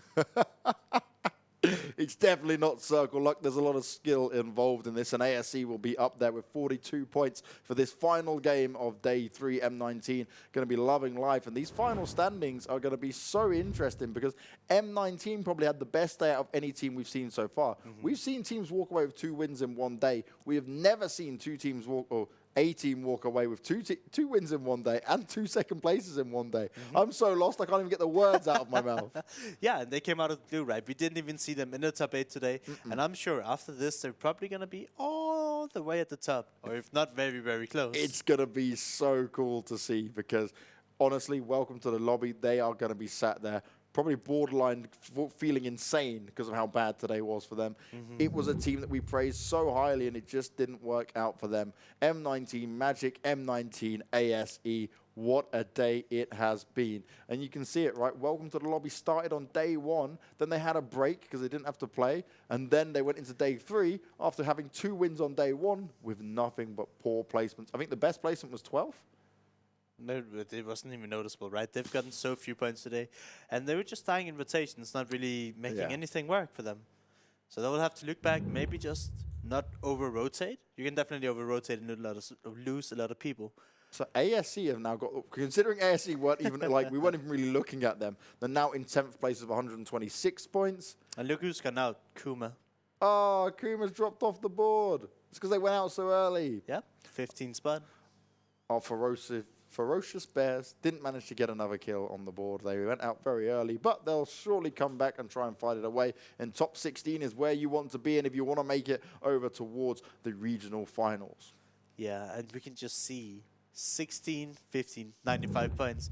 Then after there's like 98, and it's so close. M19 are in 2nd now, from not even being within the top 8 all the way to 2nd in one day. The placement points higher than anyone else, 142 placement points. DM99 right at the top now. Avangar slipped down into 3rd place, but that's no bad sign for them. Rosq in 4th, Ultra 5th, FromHell, who we never...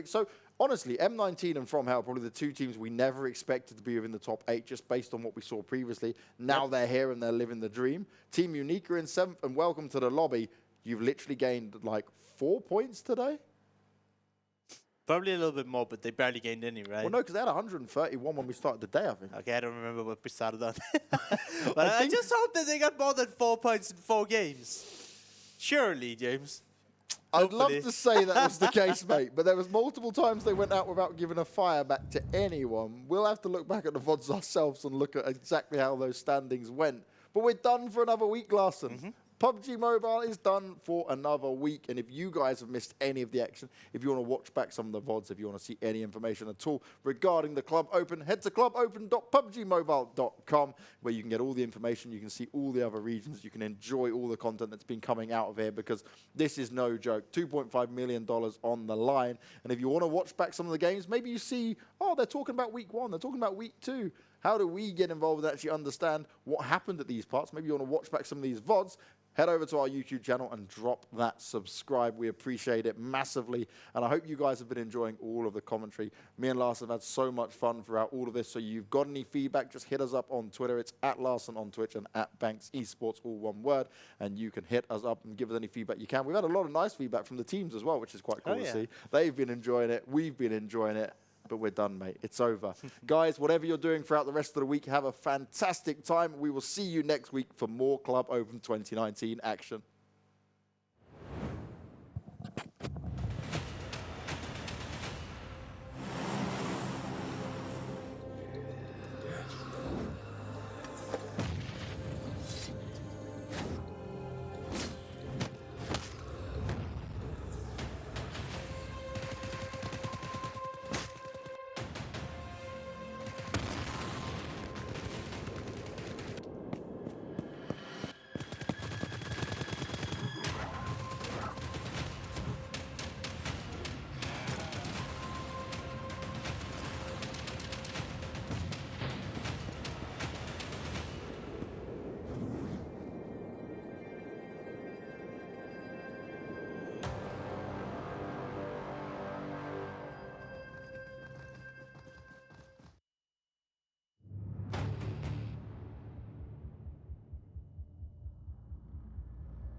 Zombie, Darkest Night, the newest mode in the zombie universe, is here. This time, the rules are different. No more parachuting, as players will be placed at random locations on the map when the match begins, and there is no single winner. Players must work with their teammates to spend one long night in the match and stay alive until the sun comes up. Waves and waves of zombies will spawn during each of the 3 foggy periods at night, and supplies should only be scavenged when the fog fades. The main objective is not to defeat other players, though this doesn't mean they are harmless. Players may need to work with other teams when necessary, but should also watch their backs in case the Fragile Alliance goes south. This will be a unique experience for every player involved. This new mode also comes with a passive skill for every player. Understanding these skills will be the key to staying alive in this long night. Can you ride out the night?